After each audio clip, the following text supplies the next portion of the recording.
Hello and welcome back to the SMITE Summer Masters. A very fast-paced set number 3 leads us to our fourth and final set of the day. And if you want your computer and your games and everything that you do to maybe be a little bit faster paced, then make sure you check out our sponsor Alienware and the gear that they have to offer out there to you. Go to SMITEGame.com/Alienware and use code AWSMITE09.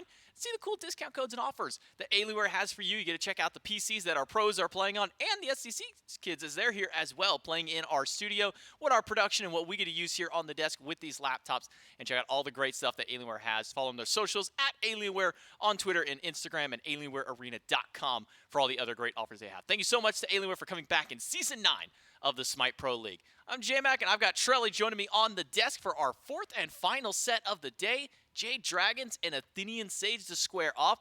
And now this is one that Mifflin had a lot of high expectations and high hopes for, but he also kind of described the Jade Dragons as one of those SCC crusher style of teams. Yeah, I want to zero in on what Miff said because I kind of get the same style of vibes, right? Because it seems like the Jade Dragons want to get ahead early and just give no one a fighting chance, right? That's their play style as is. With a team like the Athenian Sages coming up from the SEC, you know, they would love to just like sit by the wayside until like that late 5v5 team fight. And I think Miff's right to highlight the Jade Dragons. They're probably gonna want to not give them that chance. I'm not gonna say they're not gonna give them a chance. Of course, the Athenian Sages always have that opportunity to fight back. But if it's all going according to plan, the Jade Dragons, yeah, they're gonna want to get ahead early and keep it that way.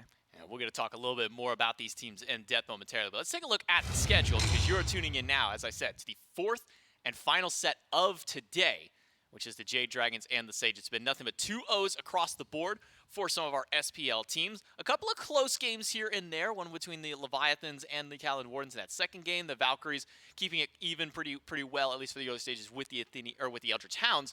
But the Bolts one was anything but close against the Chihuahua Storm. We'll see if that rings true for the newly revitalized Jade Dragons, because this is a team who was kind of struggling during portions of Phase 2 to find success, especially up against some of those top teams. And then in one fell swoop, one weekend of play with the new jungler, Jade Dragons jumped from 6th seed all the way to 3rd and have earned themselves and have now actually replaced the team that was in that 3rd seed and those Oni Warriors, who will be joined by the Highland Ravens tomorrow to tune in to watch the EU SCC start out. But it's the last of our North American SMITE Challenger Circuit teams to face off against the SPL and against the Jade Dragons. The Athenian Sages definitely have a massive challenge up for themselves, but they got some pretty strong names on their team to try and fight back against them. delnyy, Dame from Newark, Jangaru, Privative, and Snoopy, former SPL talent himself, will be joining in on this roster. Should be a very nice one, because this Athenian Sages team, kind of similar to the Aru Scorpions over in the European region, was a team that really struggled in Phase number 1 to kind of find their identity, to really be able to get their footing forward.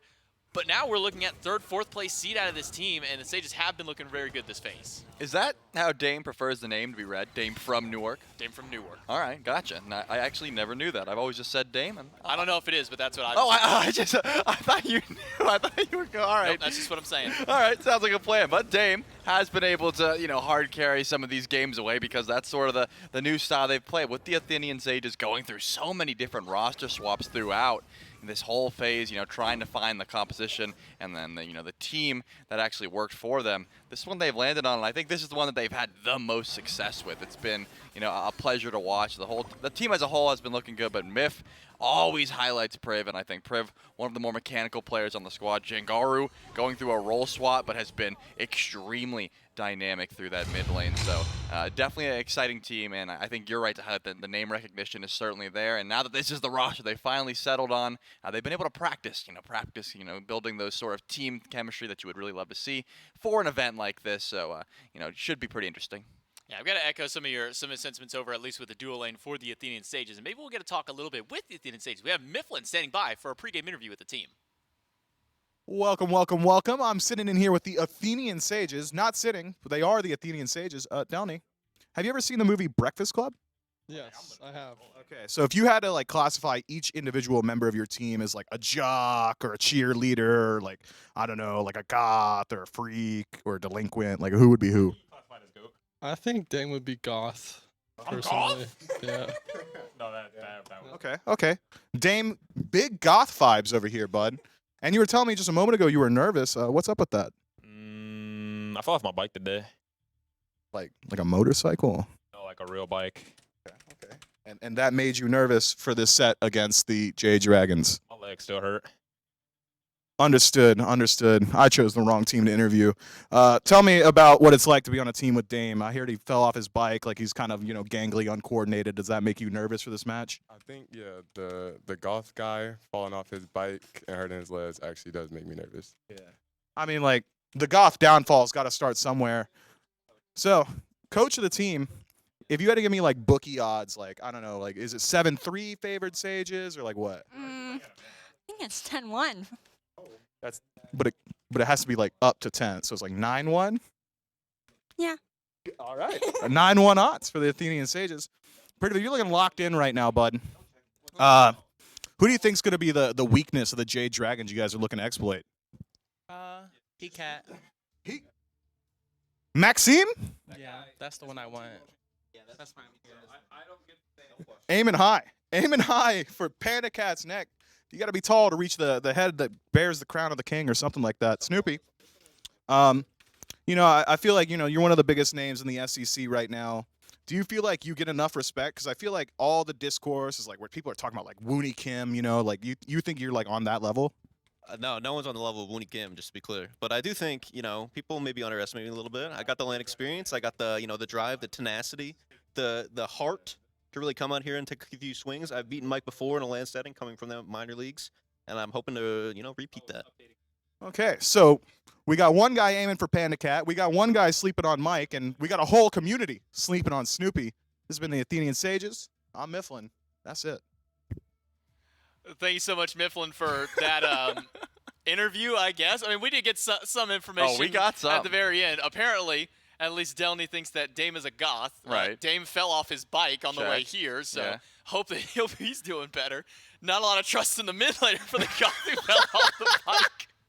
And then we got the dual lane, at least aiming at the dual lane of the Jade Dragons there. So some fun to be had over in the booth of the Athenian Sages, but they're going up against maybe one of the toughest opponents that you can ask for an SCC squad. The Jade Dragons, who have been on fire the last 3 sets that these guys have played with their new jungler, Screammmmm, joining their roster. It has been nothing but easy streak for these guys.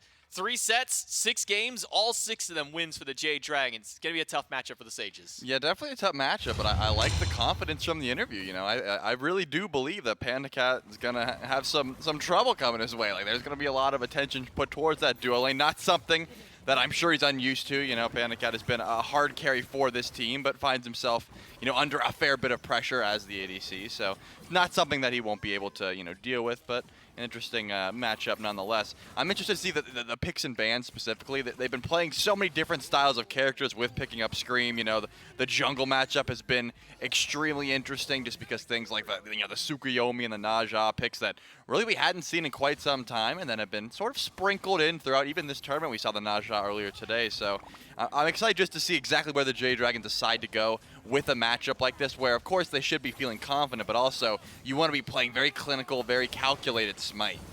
I'm curious as to where Screammmmm will put his pressure in this kind of a matchup. We've seen him really all over the place. It kind of always feels team dependent wherever Screammmmm decides to put the pressure. Does he make sure that fineokay gets ahead, putting a lot of rotations to that solo lane early? Does he try and make sure that Pegon can find early in the mid by really relying on getting a lot of that mid-camp pressure?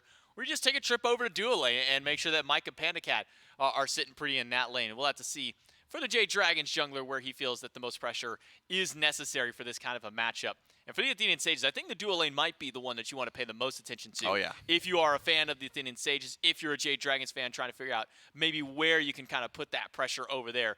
Because as you were kind of touching on a little bit earlier, Privative, a very mechanical player for this team, one who is still playing a lot of those top-end support style plays. I mean, when we're thinking of players in the SCC who are still playing the top gods who are consistently banned, the Xingqians, the Emojis, Esets, Noxes, Privative's right up there. You throw the Athena into the mix out there, and Privative can do it all for the duo lane. And then when you have a veteran player like Snoopy behind him, should be a very fun matchup in that duo. And I do want to highlight real quick what Snoopy had said, because it's 100% true. Snoopy has at one point came in from the SCC and taken on Mike's team and took them down. I believe the #1 seed at the time, and the SEC boys were able to upset them here. So that's going to be interesting. Snoopy should be riding that and just being like, listen, guys, we've done it before. They're nervous. We're in Mike's head, and we should continue those vibes throughout. At the very least, the mental game of the Sages, just off the back of their ADC alone, should be through the roof. We'll see if the Athenian Sages can get into the heads of the Jade Dragons, maybe put a little bit of kind of pump the brakes on this Jade Dragons team, because this has been a very early game,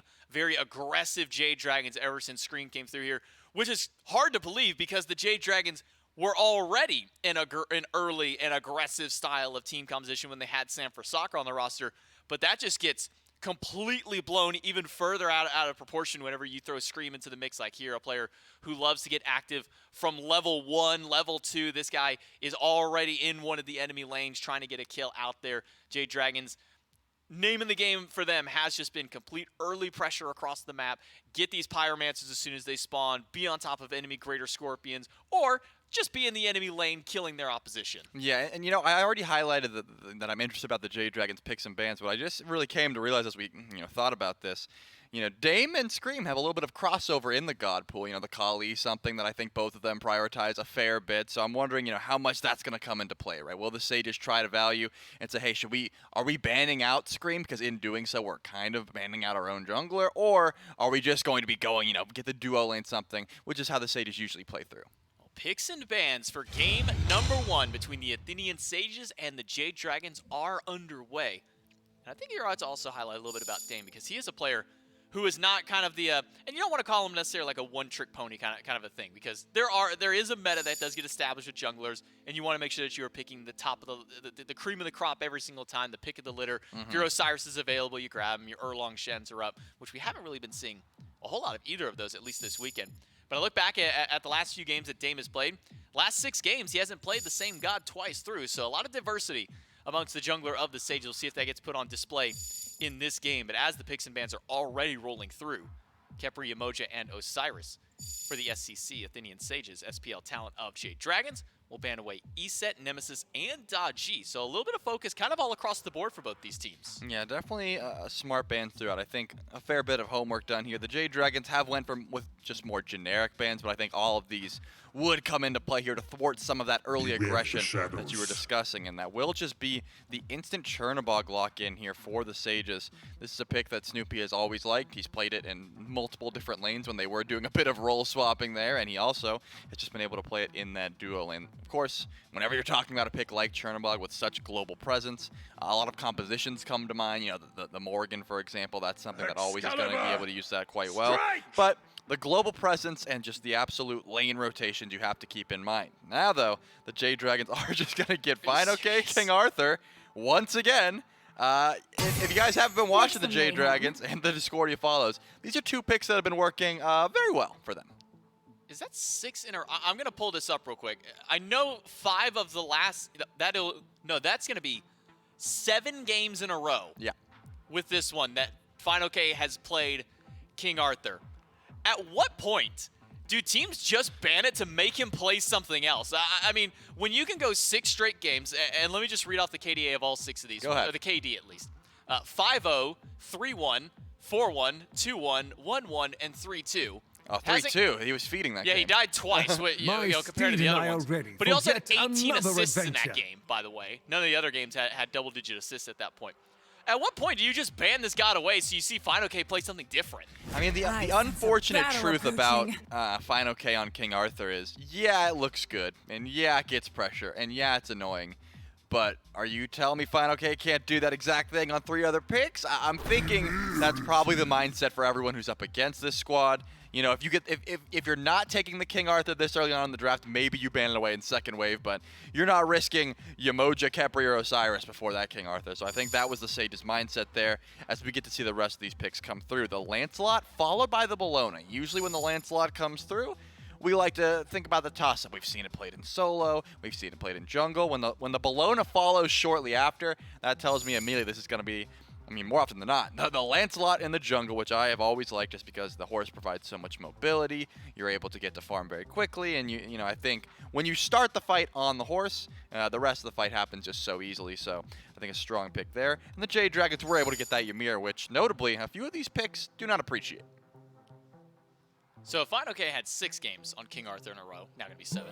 This will be the 5th game out of 7 that Pegon has played Discordia. Yep. He played it twice on the very first day of last week, and then played 2 Yu Huang games in the middle of that, and then another 2 Discordia. Now we'll add another one there. But as the bans go through, Yu Huang was taken away along with the Morgan, and then Kali and Ho Yi as bans over to the Jade Dragons. but that just leaves the Cupid available, which has been a top pick for just about every other team. The Chernobog going to the Sages, so we have our dual lane matchup, missing the support for the Sages, which we'll kind of get to see a little bit of light of here. But Ymir Cupid, that is a dangerous lane. If you are the Sages, what kind of a support do you even pick to make sure you just don't die to this duo lane? Well, I think the Sages just love the Athena so much. Given the composition, you already have so much global presence with the Chernobog. I don't see a reason why you wouldn't pick the Athena, except for the fact that it doesn't have a great matchup into the Cupid, right? Athena is pretty much going to have to channel that Defender of Olympus every time Fields of Love gets dropped, gets walled up by Ymir, so not a great pick there. And I think the Jade Dragons, despite the fact that Ymir and Cupid are very potent and strong in the meta, probably saw that coming, right? Because if you've seen any of the Athenian Sages games, the Athena had to be on the mindset there. So certainly could be a possibility. But if you're just looking for something safe, something that has some sort of control in this lane, the Xing Chen is still open, and I think would bring a fair bit of control and CC, as well as just aggression in that lane, and that's something I could definitely see Priv going to. We'll see where Privative decides to put his pick. Taking a little bit of time at the Athenian Sages. Still need what we can assume to be their mid laner if this Chernobog is going duo, or potentially maybe a Magical Hunter. All of them still up. If Sol, Olarun, or Freya happen to be on the mind of Snoopy. We have seen him bring his signature Vulcan out once before. Oh, we have. I don't recall that one going as well for the team. There it is. But as you mentioned, the Athena for Privative will be locked in. So either a Chernobog Athena or an Athena Sol could be the duo lane for the Athenian Sages.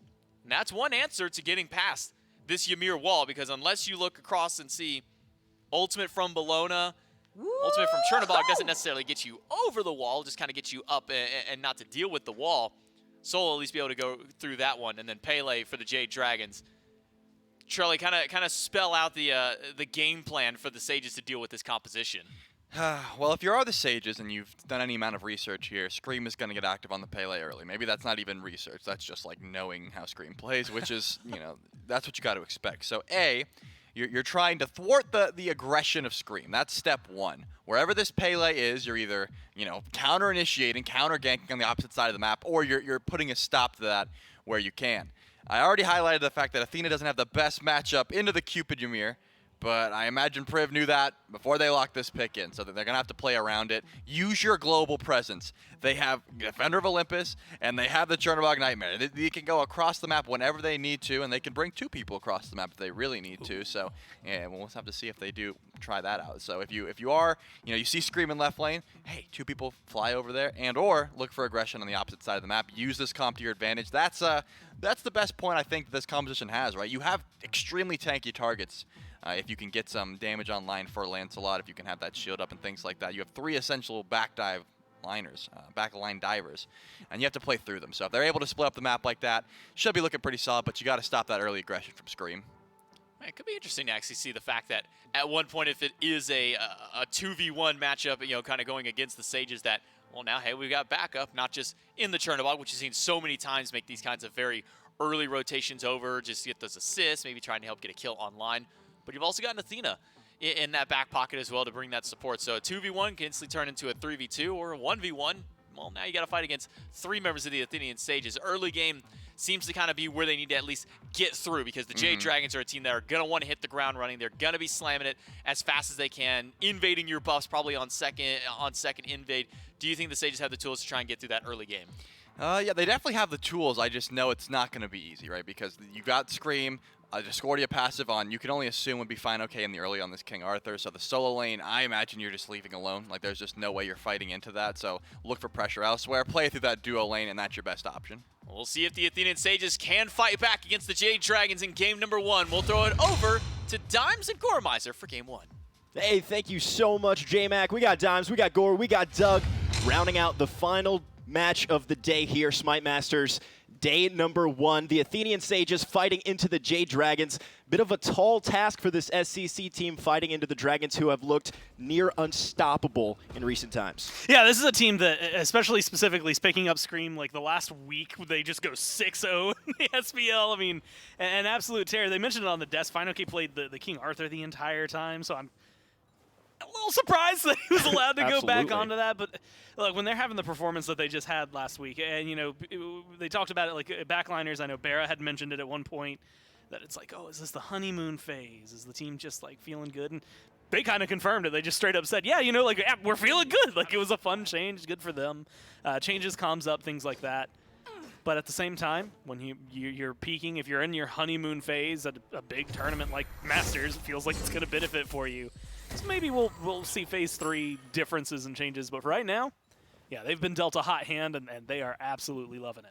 And the Athenian Sages actually experiencing some roster swaps as well in near recent times, right? Jangaru moving from the jungle to the middle lane, picking up delnyy, picking up Dame to replace that roster swap as well. Not seeing as much success 2 and 3 in phase 2 of the SCC. But taking a look at these two compositions, I would say the Athenian Sages kind of hit the jackpot. I mean, Privative loves this Athena ever since the old, the old school SCC days before these teams were branded. Loving that Athena, Jangaru on the mid Chernobog, which has been such a meta pick. Yep, Sages doing great, but these Dragons. I mean, you talked about it on the desk. You just mentioned the King Arthur. It's not just the Arthur. It's Pegon on this disco, right? Providing that passive. It's the Scream on Pele, who he's been loving, as there's a 2v2 over on this right side, getting active early on. Dame falling low, double dash is down.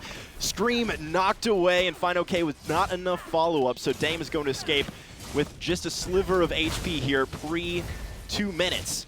As fineokay has kept the pressure on here in the solo lane. As I was saying, though, it's the entirety of the Jade Dragons composition that's really worrying me and should worry the Sages. And for good reason, like you said, right? You have King Arthur. That one kind of speaks for itself. Pegon, the strifes that were connecting throughout last week, case in point, a strife right there. And while it's not as big a deal when there's only one person, still got decent damage on it. Early game scaling, maybe not crazy, and so you don't see it as much there. But as this progresses towards late game, I expect a lot of damage out of mid. And then you get your mirror walls, and you get Cupid. Presence and healing and damage, and then you have Pele for Scream, who he has been all over the world with. I mean, it's going to be interesting to see, one, where his rotations end up going, and I think also how Dame matches. Because on Lancelot, like, you've got the horse, can you keep up with him? Scream is going to know everywhere and anywhere he wants to be on the map, and admittedly, and you kind of touched on this, but having the Chernobog, global ultimate, having the Athena, global ultimate, and being able to theoretically turn, let's say, a 2v2 in right into a 4v2 in the blink of an eye, or a 2v2 or a 2v3 if a gank happens over here and left, all of a sudden Cherno can come over. So I think the Sages have at least a numbers advantage at any given time once they hit 5 to be able to try and balance out any pressure that might come out of the jungle on the Dragons. And that tells me that the Sages know their stock, right? They know they're an SCC team. They know they're a middle-of-the-pack SCC team, for that matter, fighting into an incredibly powerful Jade Dragons right now, right? So they want to overwhelm one member, right? Whether it's rotating over on fineokay, whether it's rotating on the PandaCat, they want the numbers advantage because they know maybe we don't have the skill or the cohesion right now to straight up take on this team 5v5 or even, the mid 3v3 or something like that. So you bring around Privative, you bring around Jangaru, and all of a sudden you have the numbers advantage. And, I heard straight from Snoopy's mouth, the best way to take on an SPL team as a lower ranked team is run it down. You just have to run it down. You have to, and we know Jade Dragons commands the early game like almost no one else. So if they can find this, 5 to 10 minute spike here, whether that's a gank on duo or solo, they are setting themselves up for at least a serviceable mid game. I can't, just being completely honest, I can't think of a team harder to try and run it down against than the Dragons. Ridiculous. Because they'll just run it down back at you. And better. And better. Right. That's the thing. Like, I mean, for years, that was what we could talk about. I was like, damn, like the first 10 minutes of a Dragons game, it's sometimes the most explosive in SMITE, period. Like, it was just so much pressure, so many kills that could happen. They've slowed it down a little bit. I think part of that is meta changes, right, with the 9.5 update not too long ago. Kind of came a little harder to get the 5 kills by 5 minutes. And so now it's a little more map-oriented, and I think Mifflin touched on this a little bit earlier in the day, but the SPL teams are really good at controlling objectives, whether it's Pyros or Golds or Fire Giants. And when you have shot callers, like we know Scream can be, like, as vocal as PBM can be, it becomes very difficult.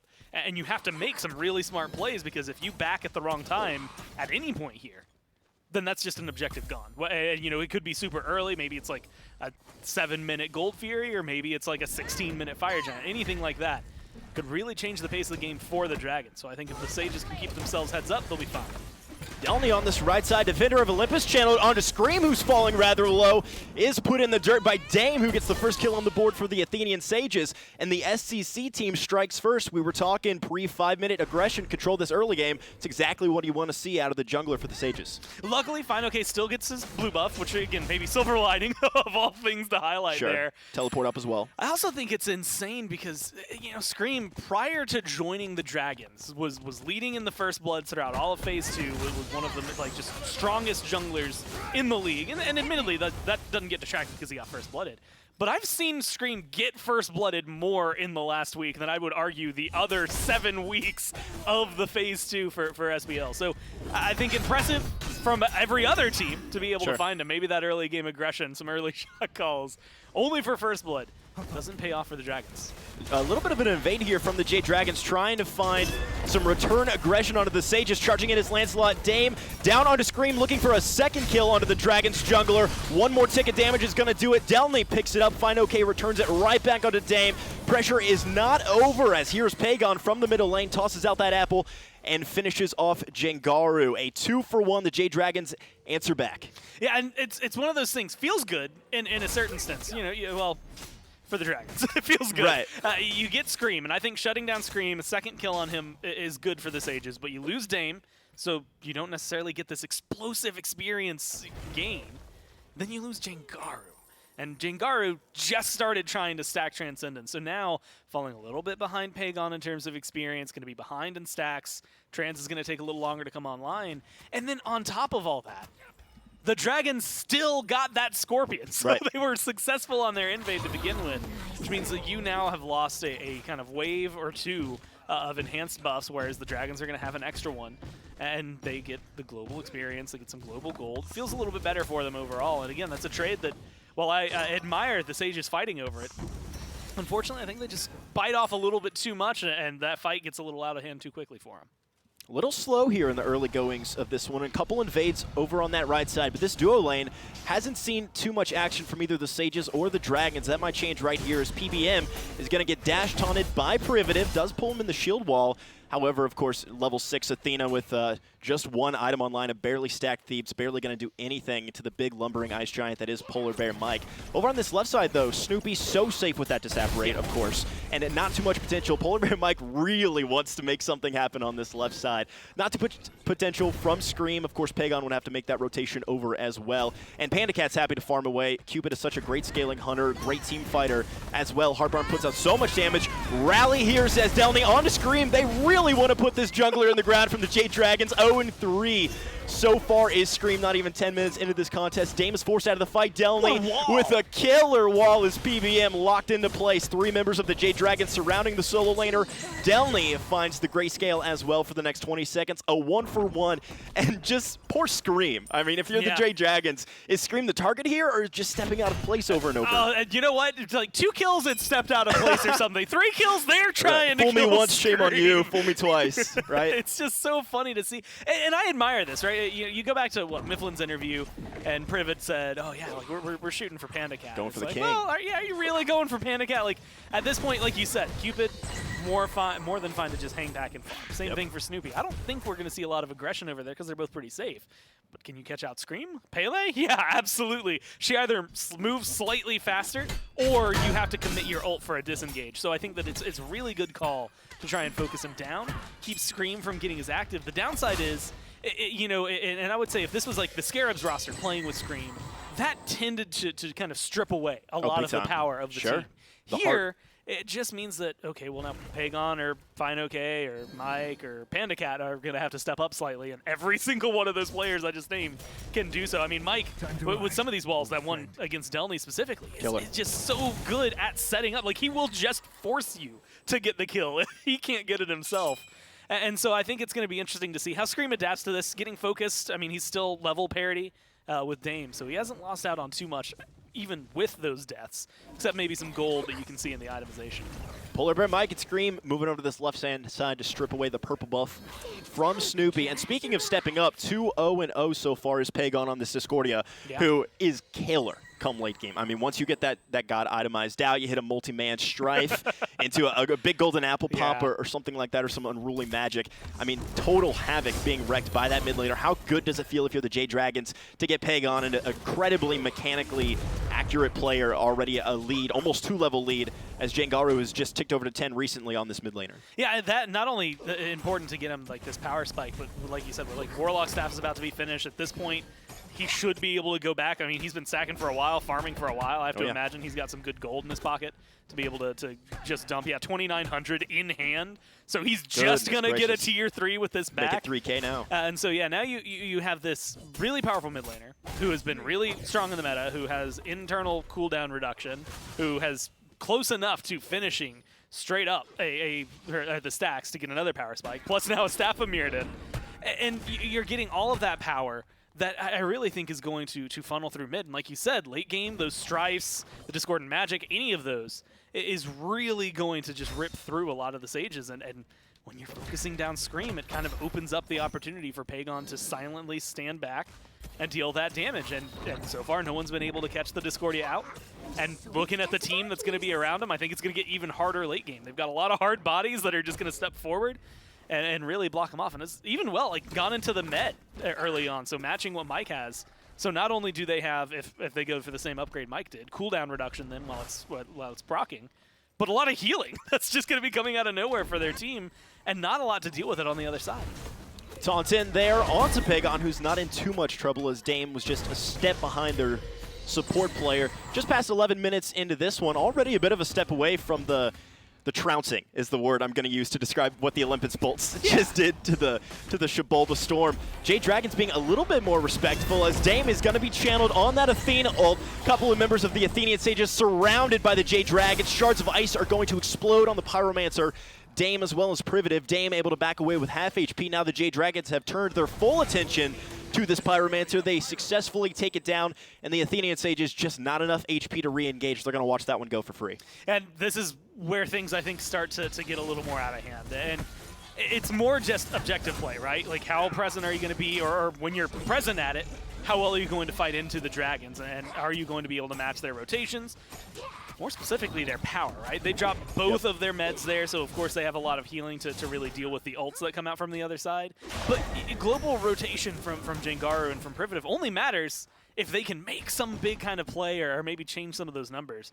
And so that's what I'm really keeping my eyes on here. That Pyromancer doesn't instill a lot of confidence for the Sages team fight. But I think late game, again, at that point, you've got a really, really solid Hunter and Snoopy as well on this Soul when they join the fight. Should be a lot of damage. In theory, if you get under tower or near an objective and you can burn it, you're going to kill it fast. I mean, clearly all of the attention of the Sages and the Jade Dragons have been on this right-hand side, as well as in the jungle. The Jade Dragons, I mean, have been sort of answering, right? You've been seeing a lot of aggression from the Sages. The Jade Dragons really only being reactive. A couple of walls from the Amir trying to turn that around. But does that tell you that the Jade Dragons are comfortable letting Snoopy on the Soul Farm, that when they think that when the Athenian Sages are 5v5 against the Jade Dragons are comfortable taking them in a full team fight, and they think they'll come out on top?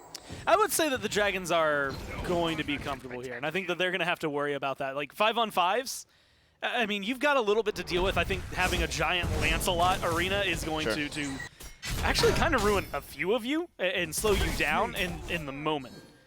But then you've got a Ymir wall, so you can just block him off if Mike reacts quickly, or he gets to the other side, then you block the rest of the team off, and good luck.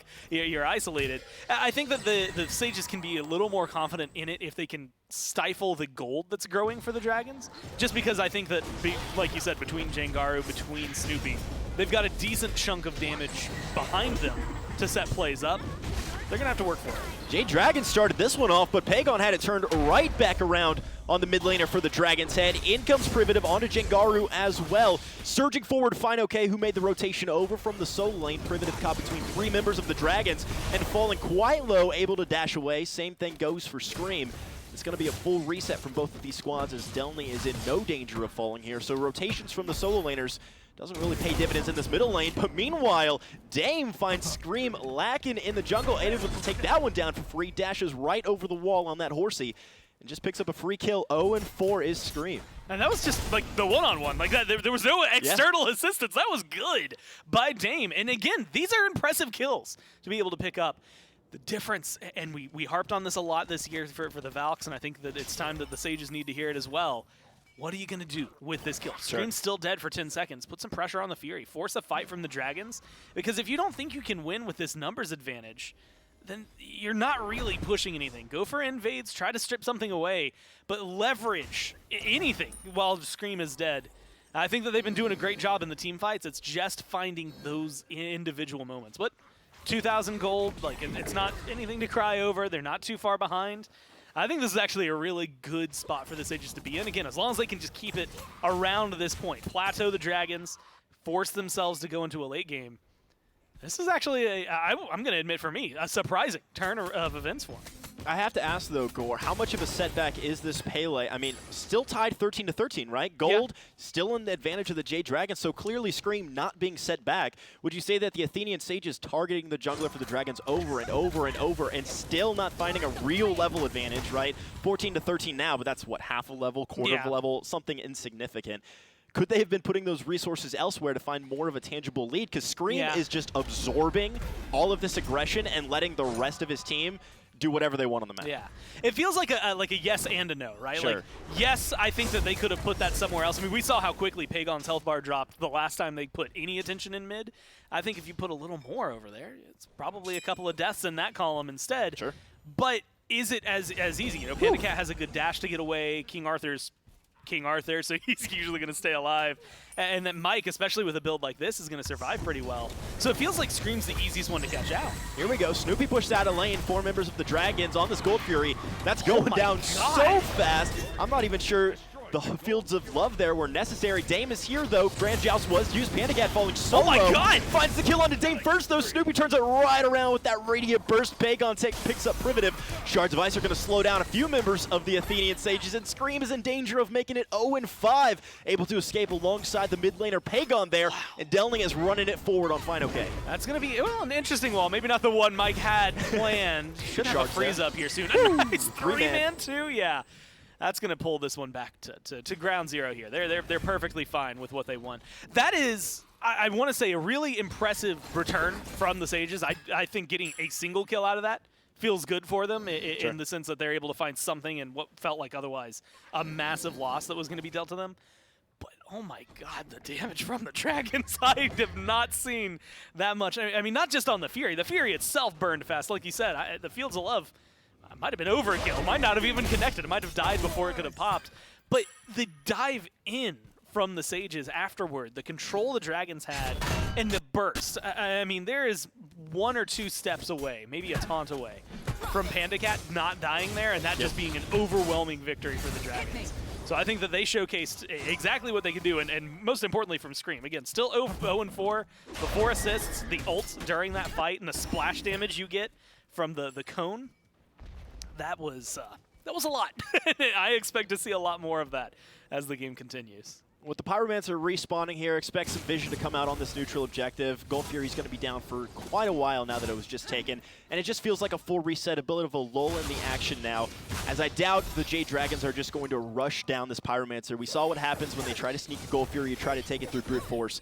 Look for a pick or some sort of five-man team fight, pick in the jungle, something like that before this Pyromancer is started up by the Jade Dragons. Checking out these item builds, though, anything that really sticks out to you looks pretty standard across the board. The thing I've been looking at and kind of watching is mainly Scream, but that's just because 0-4 is not the usual thing we see, so I keep going right back and resetting. But, you know, Magi's Cloak now, as he chases down delnyy, should be helping out. delny's quite tanky, though. Hasn't used an ultimate. There's the Eagles Rally finally coming out, used to escape. Privative being targeted out. Defender of Olympus is channeled, though, and Jangaru is now caught in the middle of 4 as that Athena bails out on the mid laner. delnyy back in, trying to peeling for Jangaru. fineokay gets revenge on a delnyy. Pegon takes down Jangaru. Scream finally finding the first kill of the game for the jungler, the Jade Dragons. Just an ill-timed and miscommunication there from the Sages. I'm going to be honest with you, Privative. I admire you wanting to stop the back. That's not a fight you want to take, man. That's a level 17 Arthur. He's just going to run you down. If that tier 2 Honestly, I'm kind of surprised to see him pull back. No, that's just a great play. Look, I think the engage from the Dragons there, catching someone out, and very specifically, it's not even their choice. That's Screammmmm who gets got on. Right. And then they just turn it around, but you have this Erendite that allows you to get in there. I was going to talk about the Magi's Revenge and how I thought that would be when we get to see Screammmmm really start up. He didn't even need that, just the cloak, just that. And getting that CC immunity up front is enough to help him through that. So I think that was just impressive from them all through. I also want to, Pegon 4-0-3 is finding a lot of damage throughout the middle of these fights, man. And all of that just coalesces into an unfortunate point for them, right? You'd mentioned Privative kind of ults away. A few people are trying to get out there, but Jangaru gets walled off and can't really go anywhere because he just ulted in.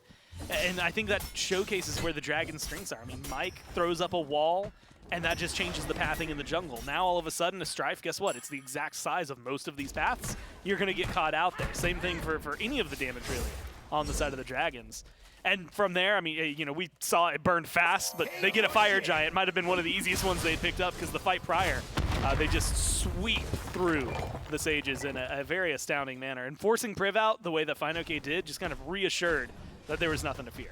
Jade Dragons, 5-man in it down this left side lane. Tier 1 already down. Tier 2 is going to be quick to fall as well. If you're the Athenian Sages on this Phoenix defense, 21 minutes into this one. I mean, what is your hope here? 7,000 gold lead.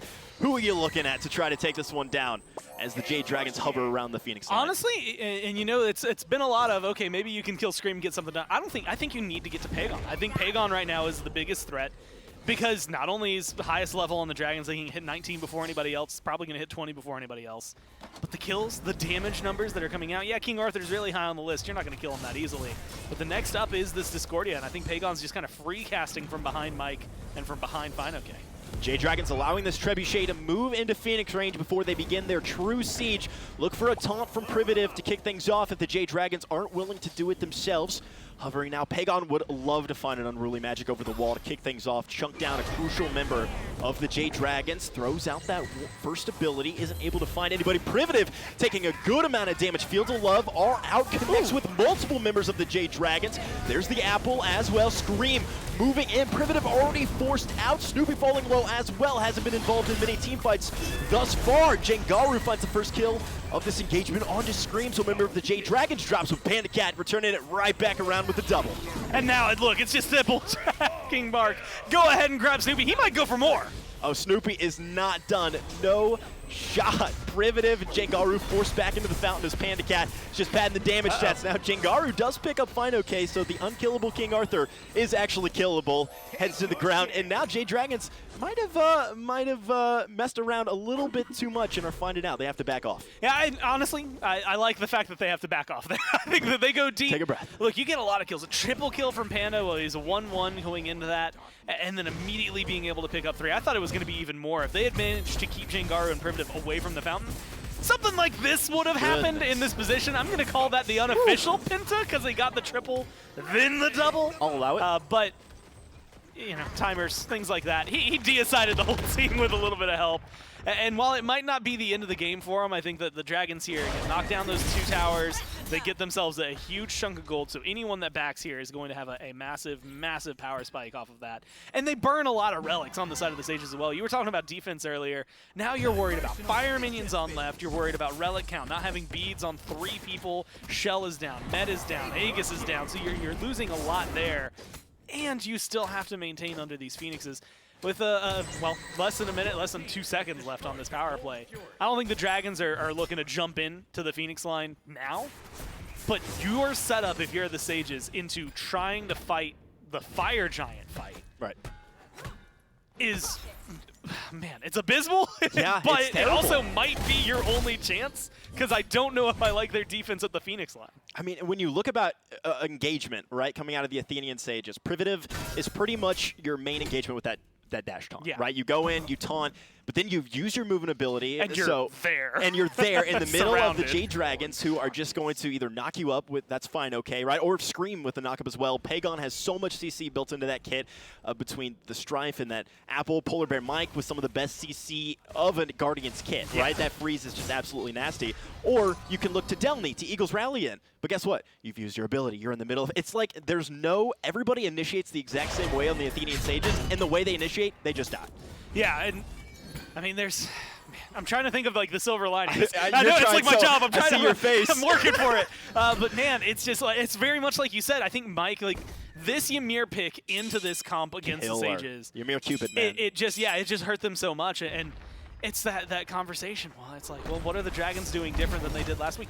Absolutely nothing. Like this is a draft they would have run last week, and they would have run down a majority of the SPL teams they played with this one. They burn objectives insanely fast. They burn health bars insanely fast. They just have such a level advantage in some cases as well that it's hard to chase them down or hard to deal with it. And delnyy having to use that Eagles Rally as an escape, now caught between basically all of the Jade Dragons with that Fire Giant buff. Go down so quickly as Privative is locked into place with that Ymir wall. You can try to, oh, I thought Privative was going to get away with the Defender of Olympus, but fineokay finds the final tick of damage onto the support for the Athenian Sages to put them in the ground for the next 30 seconds. This mid lane Phoenix is going to go down without any hesitation at all, and this Titan is soon to follow. 3 members of the Athenian Sages surging forward, giving all they got, putting their heart into this base defense, but it's just not going to happen. PandaCat falling rather low here. DameNWK finds the kill, but yeah, that's going to be GG. Yeah, it feels like an uh-oh moment. Like maybe something's going to happen, Titan. It kind of bolsters your defense, right? You got that extra man, some good damage. Not enough there for the Sages to bounce back. Look, that one's just a really good fight. Unfortunately for Scream, I really like at the end, Mike walls off Privative so well that Scream ulted to chase the Athena and hits nothing because the wall had locked him behind. But in little moments like that, they don't even care because it's so much damage, so much control from them. There was that moment early on around the Gold Fury, not only that fight, but getting that objective into the kills they got afterward. Yes, they lost, I think Scream or maybe PandaCat, one of the two. But everything else they got was so worthwhile that it jumped them up like 4,000 gold, something like that. And by the end of it, good luck catching up. I mean, the Sages tried, they took their fights, but like you mentioned, all of their engage. If you're the Lancelot, if you're the Athena, hell, even if you're the Chernobog, you have to go in real deep, and then you have to just hope for the best. And unfortunately for them, the best just wasn't there. The Jade Dragons locked in. Yeah. Clinical is how I would describe that match. That's just game number 1, though. This is a best of 3. We got game number 2 coming at you in a second. Stick around.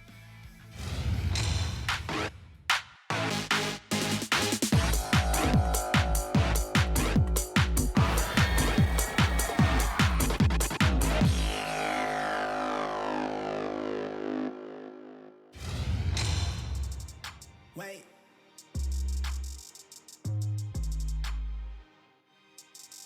Just wait.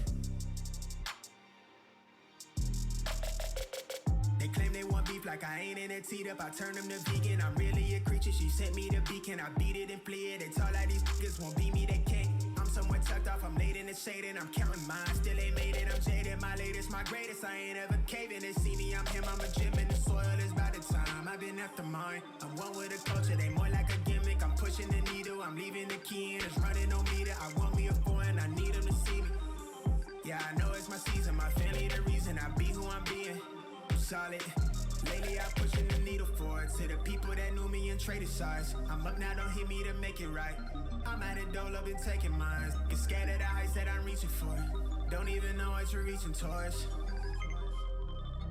Don't even know what you're reaching for. I really went from wearing rags on me to his racks on me. First class, they ain't got a pat on me. Let the chain dangle, bitch, I'm raiding the mainframe. Turn my pain into paint on the canvas. I been a head case, Ben Frank on the right, I get Ben Franklin. Burn 2 ends of the candle. Won't be the first one, get rich in my family. They don't understand me, I used to be nice guy. Till the world told me cold, now my guard up, I'm far. Don't trust nobody, now she never did want me. She talking real naughty now. I ain't sorry, been slept on, they groggy. I'm really bout it, I'm off the cloud in it. I'm real rowdy, I'm going off, had no chances. I do not answer to anybody. Amped up, put my stamp on the canvas, I'm ramped up. Me, my dog, just pretend that I do this for life. They just pose for the camera, they scrambling, they not me, they rambling. I want me a mansion, I know it's my season, I'm go to the stanza. I'm somewhere tucked off, I'm laid in the shade and I'm counting mine. Still ain't made it, I'm jaded, my latest, my greatest.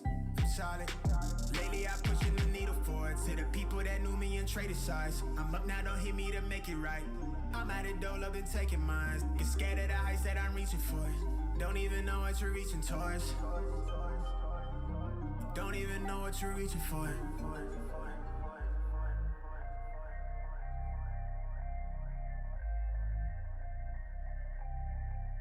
They loud in their feelings, they barking these riddles. Already told you, won't find no one realer. I go from me cool to the top of your list. Turn this to a crib and a whip with the tints on it. Phone been on silent, I been on my shit. Whole globe on the fritz, I ball up my fist. Part of my glitz, take a part of me sick with it like it's 06. Going dumb in the sticks on a bitch real quick.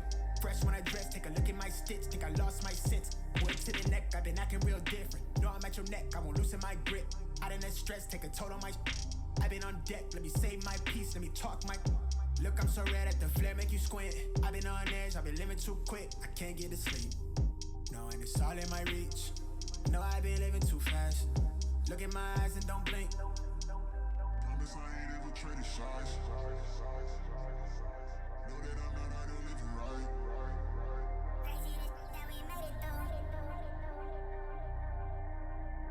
Pray that you find what you're looking for. Don't shrink for all the people that you're leaving behind.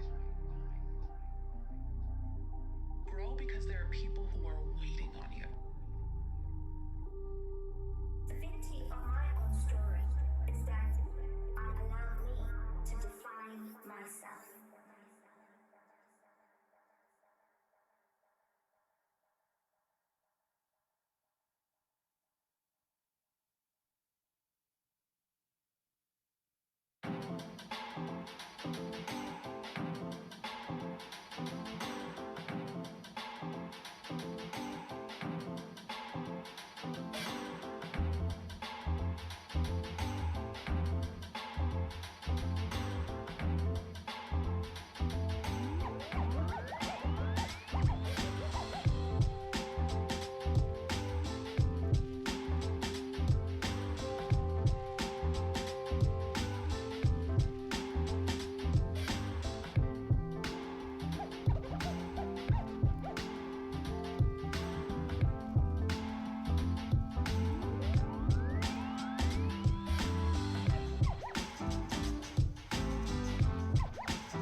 Hello and welcome back to the SMITE Summer Masters event, day number 1, game 1 of our 4th set.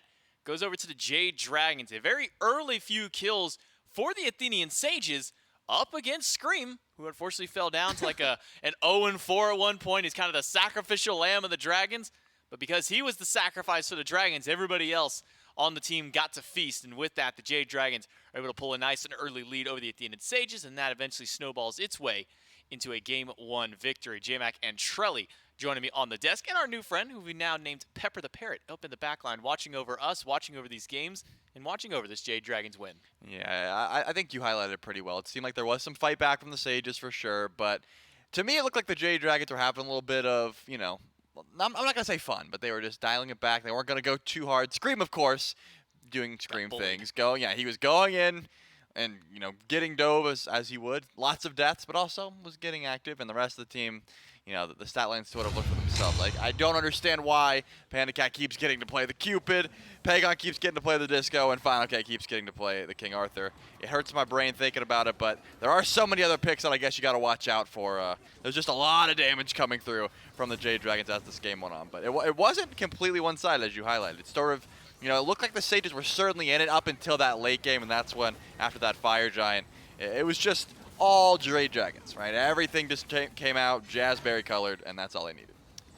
Unfortunately, when you leave, Pegon unchecked and fineokay unchecked, and then also PandaCat and PBM unchecked, the Dragons are going to do pretty good. If you're only killing one player consistently on the Dragons, and even though, unfortunate for Scream, he was dying so often in these fights, the rest of the team wasn't deterred by it at all. And not only that, but Scream was keeping up in farm with Dame almost the entirety of that game, whether it was a half level behind or only one level down. Scream was dying, but he was never really out of the game. And that's just normal screenplay, right? I mean, more often than not, he does have some pretty high KD games, of course, but more often than not, when I'm watching, Scream, no matter what team he's on, he's going in a lot, he's dying a lot, but he's also getting kills. This time he didn't get too many kills. The deaths were certainly there, but he was able to, the team looked good. And I think when your junglers look at able to soak up all that damage for you, your team's gonna flourish for you. You highlighted a perfect stat line from PBM, that support stat line. That's exactly what you'd want to see. 0-0 and 14.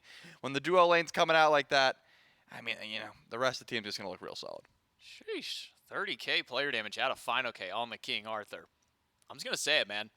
Stop letting the Jade Dragons get this this King Arthur and Discordia combo. Yeah. Not just one, the combination of it. Because every time that they have gotten this, it's allowed fineokay to put up this insane amount of damage for his team.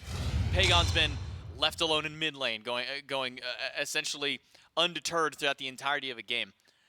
If you're fighting against the Jade Dragons, and I'm saying this just as a personal request, take one of these two picks away from that. Whether or not you ban it or you pick it for yourself, stop giving them this combination, because I'm just disgusted by the amount of damage that Pegon and fineokay are putting up in every one of these games. Yeah, I mean, this game in particular was mostly fineokay, but when you usually check those end of the game damage sheets, Pegon's always on top by a fair margin, like 20k, double the damage of the opposition, and that, I think I echo that, right? Let's not let them get both. The King Arthur, sure. The Disco, sure. Both? Not for me. We'll see if the Athenian Sages change it up in game number 2 as we jump into the picks and bans. So, at least some hope for the Sages, but now being in the second pick slot, the Jade Dragons can't immediately get both of those picks. If Disco or King Arthur are first picked, the Sages could take one of those ones away. Maybe they elect to go with a ban in that position instead. But as the first bans do start rolling through, Chernobog and DaMeWK taken away by the Jade Dragons, the Sages will continue to focus some of the support by taking Khepri and now Cupid away. Love that. Which is just a good call in general for how top of the meta Cupid has been. I'm surprised it's taken this long for us to see bans towards this god Trelly. Yeah, I think the Sages in particular have a draft and a certain god pool that just makes this Cupid pick so detrimental to the composition. We already highlighted it last game. No need to touch on it too much. It's just they pick a lot of characters that don't want to deal with Fields of Love. And so if they are going to pick it, obviously it didn't work in game 1. They could run back the whole composition if they wanted to, and no more Cupid. Unfortunately, the Chernobog will be banned away. And now, the Jade Dragons are going to have that first pick spot. Will they grab King Arthur? No. They're going to grab Scream Nemesis. So an early jungle pick for the I Jade lead us Dragons. to glory, to victory. King Arthur and Discordia. Are we sure these aren't switched? Humiliate them. I don't know. Are we sure that's not the Sages on the left? But it's been a winning combination for the Dragons. So if you can't beat them, go ahead and join them. Take the combo for yourself. Athenian Sages. I am grab Yamoja. Arthur and Discordia, Do but that, not forget. unfortunately for them, leaves Yamoja for the Dragons and for PBM to take for himself. I'm wondering what Pegon just had a realization of, because he looked like that was like an aha moment. Like something just came into his line of sight. Maybe it's the fact that he got to play Yu Huang. Maybe that is what it is. He's like, wait, they didn't, I actually get to pick my mage before. They took my Discordia. I can play Yu Huang. This is a pick that Pegon has always enjoyed, doesn't always have the greatest performance, but damage-wise, damage numbers, Pegon is always up there, and that's exactly what you want from your mid laner. As we get to see the Sages, they have their option here. Are they going to grab a jungler before this massive wave of bans? Because it would be pretty easy to say, okay, we have Nemesis, Osiris is banned, DaMeWK is banned, and now we can just ban out 2 more junglers, and that would really make Dame have to dive deep into the god pool. Not to say that he wouldn't be able to, because he certainly has played a lot of picks in his time in the SEC. I just think at this moment, it could be the option to just try and grab that jungler before that big wave of bans. Priv has a very deep god pool, and I don't think any one of these picks really hates going up into Athena, so there would be really no reason to ban that one away unless the Jade Dragons really hated that initiation and that global presence. Either way, the Sages have some time to think about this one. And they will use that time because they have one pick now and then a couple of bans before they can grab their second pick immediately after that. Yu Huang, something that, at least for Pegon, no stranger to. When he wasn't playing the Discordia in the last 7 games, he was playing the Yu Huang. So at least for the Jade Dragons, they have not really had to reveal their hand very much. This will be the first time in 8 games now that we will have to see fineokay go to something different. I wonder what that something different is, Charlie. It feels like it's been so long since we've seen fineokay play something besides this god. In reality, though, it's only been like a week and a half. Yeah, that's true, but I just had the biggest, like, duh moment. The Jade Dragons have been picking the Jade Emperor, and it never occurred to me how poetic it was. You know, like whenever the Scarabs pick Khepri, I always get hype, and you know, when like Hex Mamba locks in Baron, I get hype. But this is the Jade Dragons using the Jade Emperor. Why did I never come to this realization? Doesn't matter. You don't have to answer for me. We see the Kabrakan locked in there. I'm gonna stop this tangent before it starts. The real poetic part is if they pick the Jade Emperor and then their soul laner gets the Jade Emperor's crown as an item to pick Or up. Pegon could just build it. Pegon could. Why not? I don't think we've seen a mid laner pick up that up. We've seen like the Celestial Legion helm back when that was a thing. The Lotus Dynasty crown plate helm sometimes. as well. Dynasty plate helm. Yeah. I don't think that we've actually seen Jade Emperor's crown picked I up by a want to see the mid laner Jade yet. Emperor wearing his crown on his team representing. With the yes. That's the ultimate peak of the Jade Dragons, to have their god and their god's item on their squad.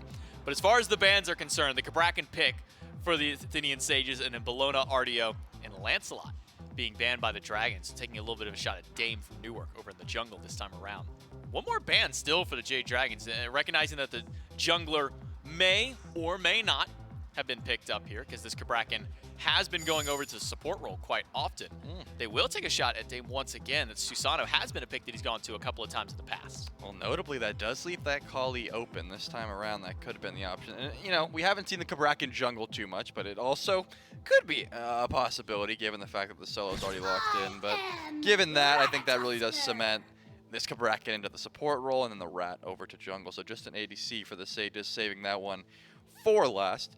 And now the Jade Dragons get to show us what they've been cooking up for fineokay. You already highlighted it. His King Arthur is gone. He must play something else. What has he got? Does he even remember that there are other characters? I'm not sure. Maybe that's why they waited this long. Oh, no. Oh, hold on. If this is what he's going to play after not getting King Arthur, just give him King Arthur back, man. Oh, brother. This guy stinks. No, we'll see. Now, here's the thing. Yeah. If he picks this god, and he doesn't play the Land Shark Sobek, wait, that's true. He's actually trolling. Yeah, that's 100% accurate. We don't have to discuss it because it hasn't been locked in yet.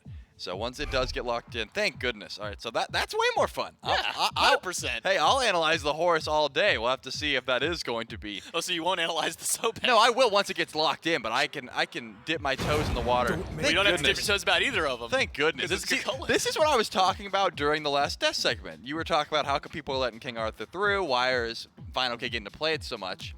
And I was like, can't fineokay just do the same thing on like 3 other picks? Kakolin is very King Arthur-esque in that regard, I think. Same style of build. You want Glad Shield, you want to hit lots of abilities. You're a tanky warrior in the backline, that sort of thing. So this time we'll get to see that matchup. You know, fineokay making a taste of his own medicine up against delnyy on the King Arthur.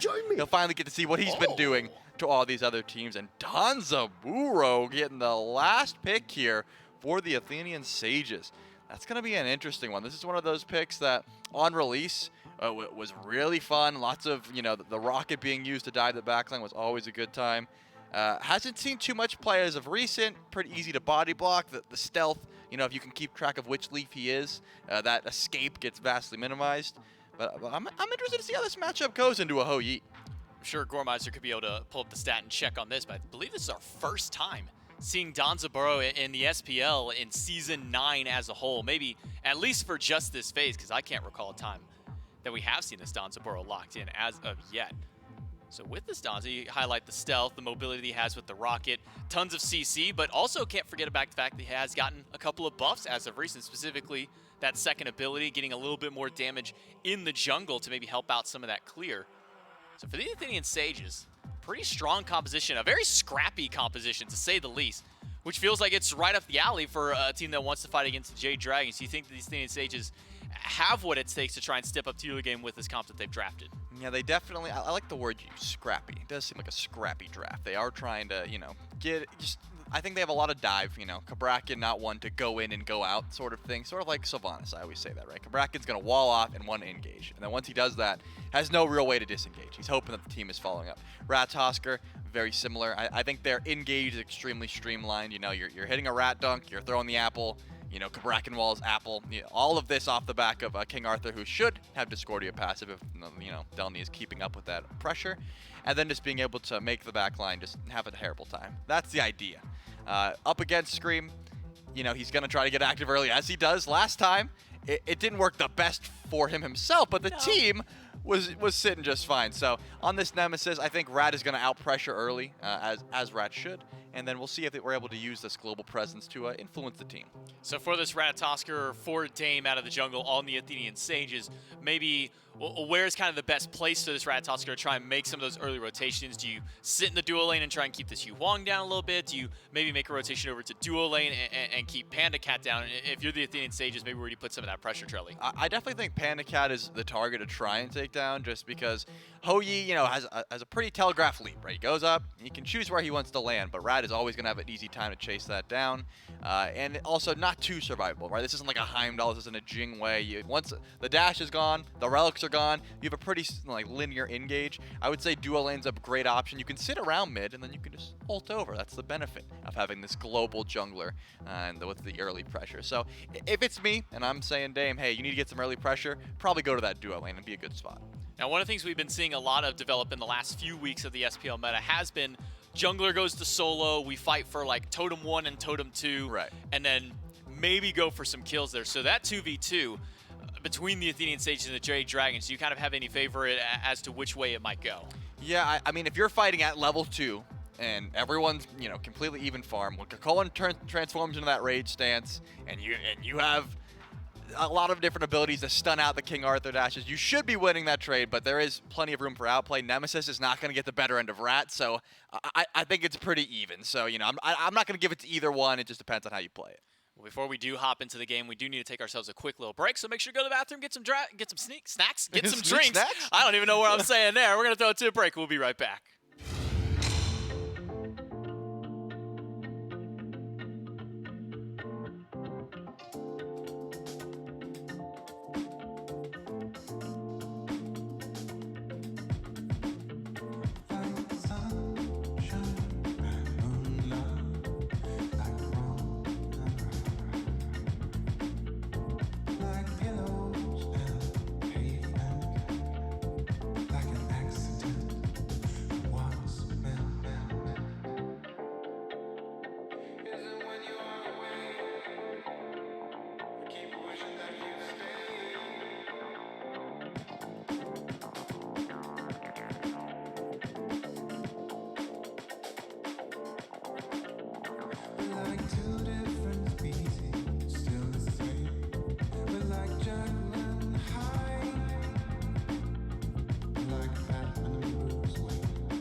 everybody. Welcome back. Thank you so much for your patience as we get ready to jump into game number 2 between the Dragons and the Sages. Now, I do have to preface, part of the reason why we had to take a break is we did have to do a lobby remake, and one thing you may notice that's different is a Charybdis now on the side of the Athenian Sages. Donsborough currently a comp ban god, and so the teams had to remake the lobby all the way up until that final pick, and it will be now Charybdis in place of the Athenian Sages.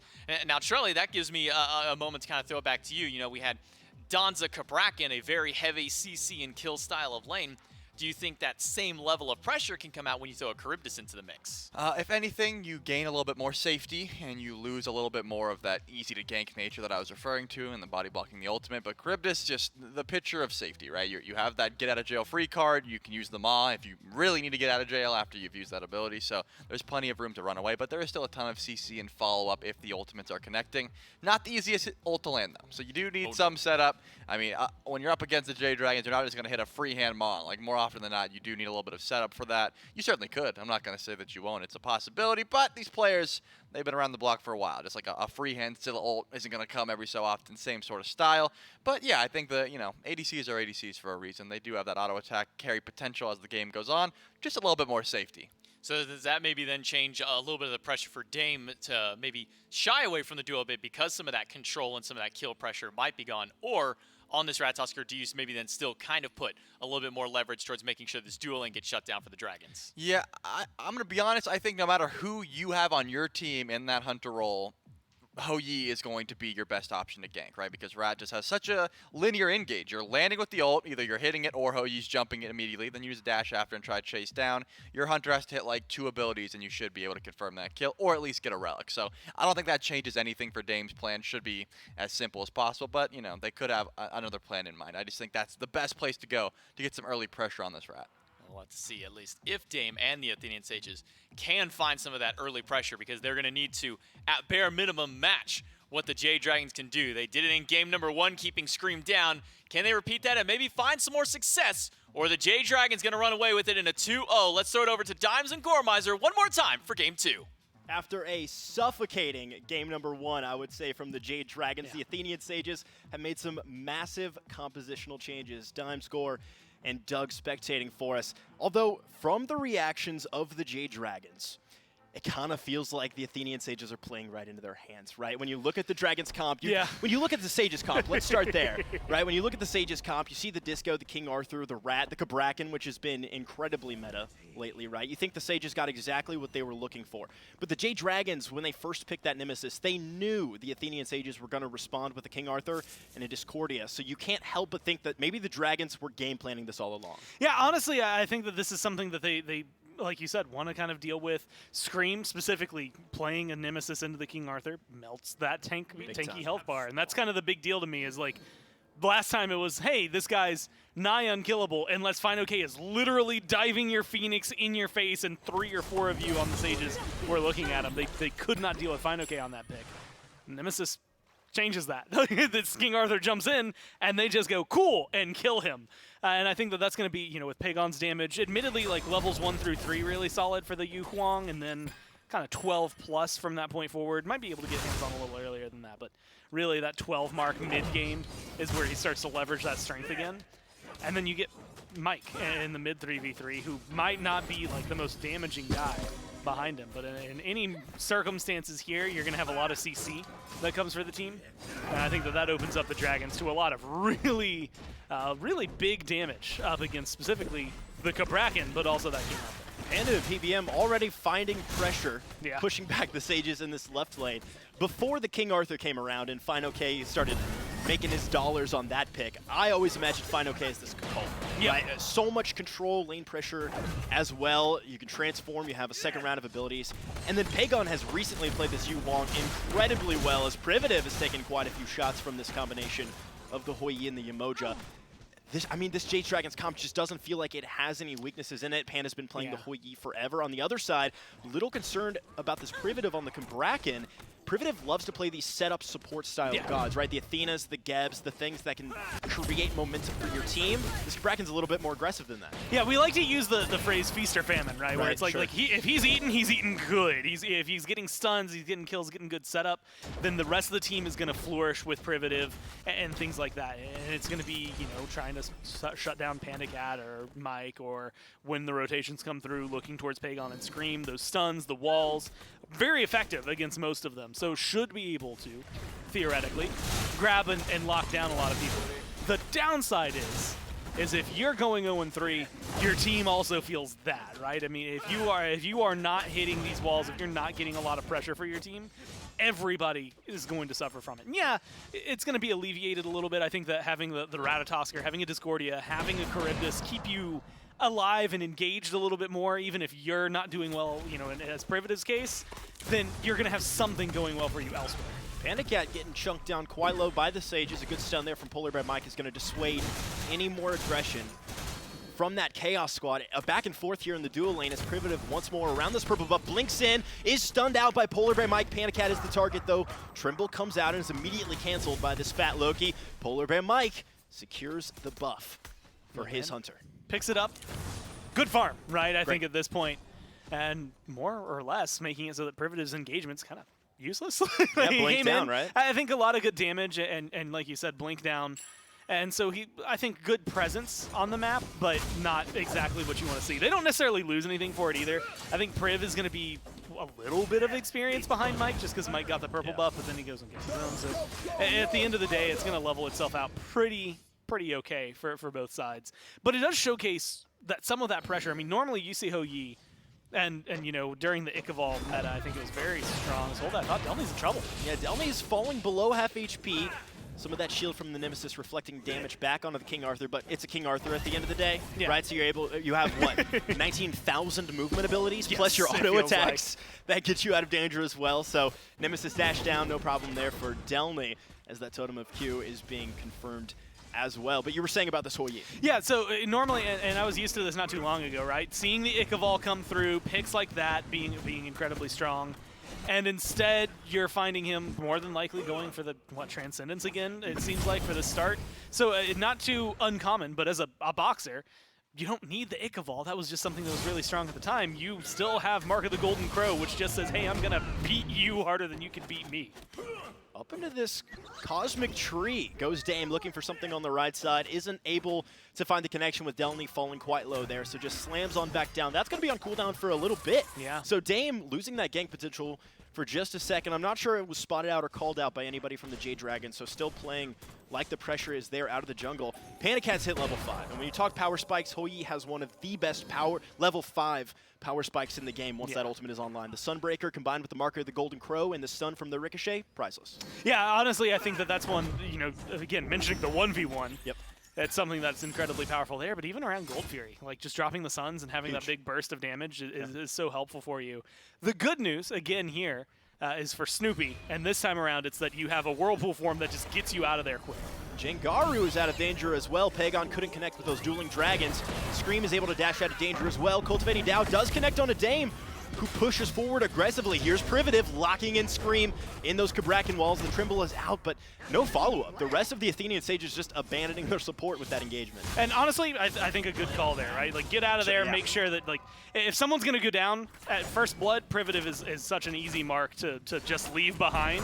And not even anything against Priv. That's just, like, support 101. Your life is unfortunately worthless. Yeah, I know. I got to accept the support main in you is really coming out here. You're supposed to be impartial, Gore. A little impartial. No, yeah. Well, like, you give up your life, and you just kind of recognize that, you know what, I'm worth less gold. Even a first blood on a support's like, yeah, cool, guys. You got the bounty. Woohoo! Right. Good for you. Like, it doesn't alleviate or provide too much, I should say, to the other side, and so it keeps things, I think, more balanced for everybody involved. And luckily, none of that happens anyway. So Priv still gets out. They maintain, you know, a close enough lead here at this point. And I think that the Sages are honestly keeping themselves a lot more, I want to say, in the flow of things than we got in game number 1. Now, granted, I think it was like a first blood onto Scream at first for the Sages, and then it kind of exploded in team fights after that, and that took what, 6 to 8 minutes, somewhere in there. I wouldn't be surprised if something similar happens, although this time around on a Nemesis, Screammm is going to be close to impossible to be easy locked down. I think some good walls from Privative are really going to be the only thing that makes it happen. So my concern here, Gore, we saw a similar beginning in game number 1, right? The Dragons taking it nice and slow. Same thing with the Sages, looking for picks in the jungle, finds Screammm early on, takes down the first blood. We know exactly how game number 1 ended, with a choking ending from the Jade Dragons, right? Yeah. Choking it, not in they choked, choking as in it was suffocating, right? Clinical out of the Jade Dragons. It was a choke out. Yeah, thank you very much, Gore. I appreciate you, buddy.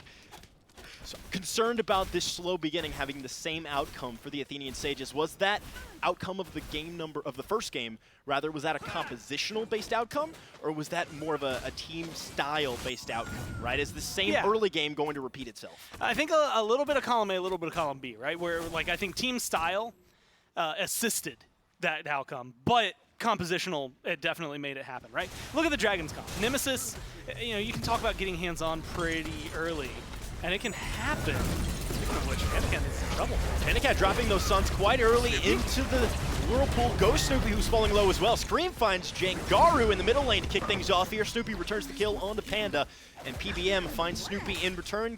Gets out of danger with that Riptide, so a 2-for-1 across the map for the Jade Dragons. They do find first blood.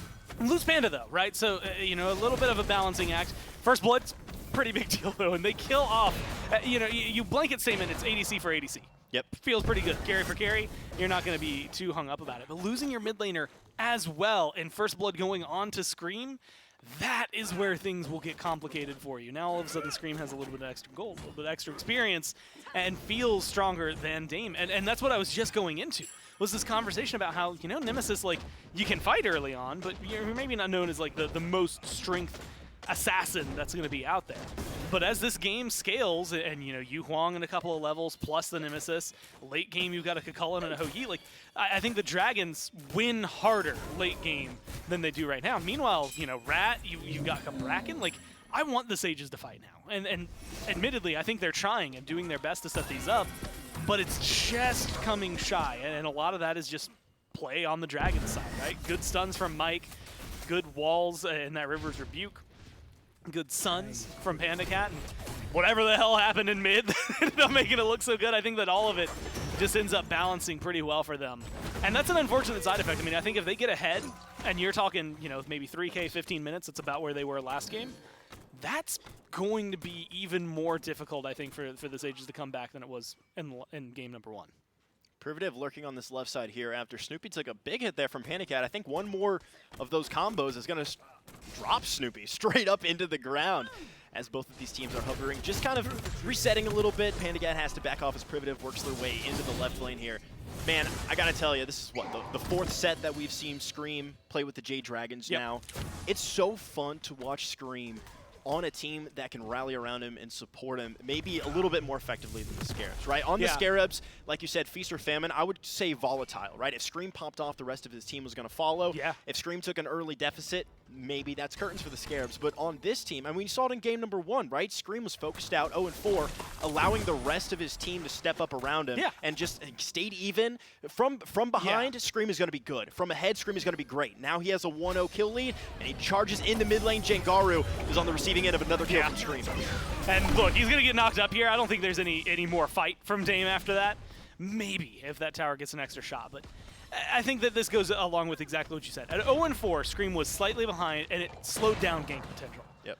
At 1-0, Scream's looking for fights and chasing people down. And it is really much just that difference. It's the difference of, okay, we got to farm for a little bit longer, guys. Sorry, no ganks. Or, cool, let's kill this guy. Like, let's go in and get aggressive. And I love that that's the way they play, because it became a very conscientious change of style, I think, for the Dragons to recognize we need to catch up into the experience. We need to be able to focus this down, so let's make sure we're on top of it.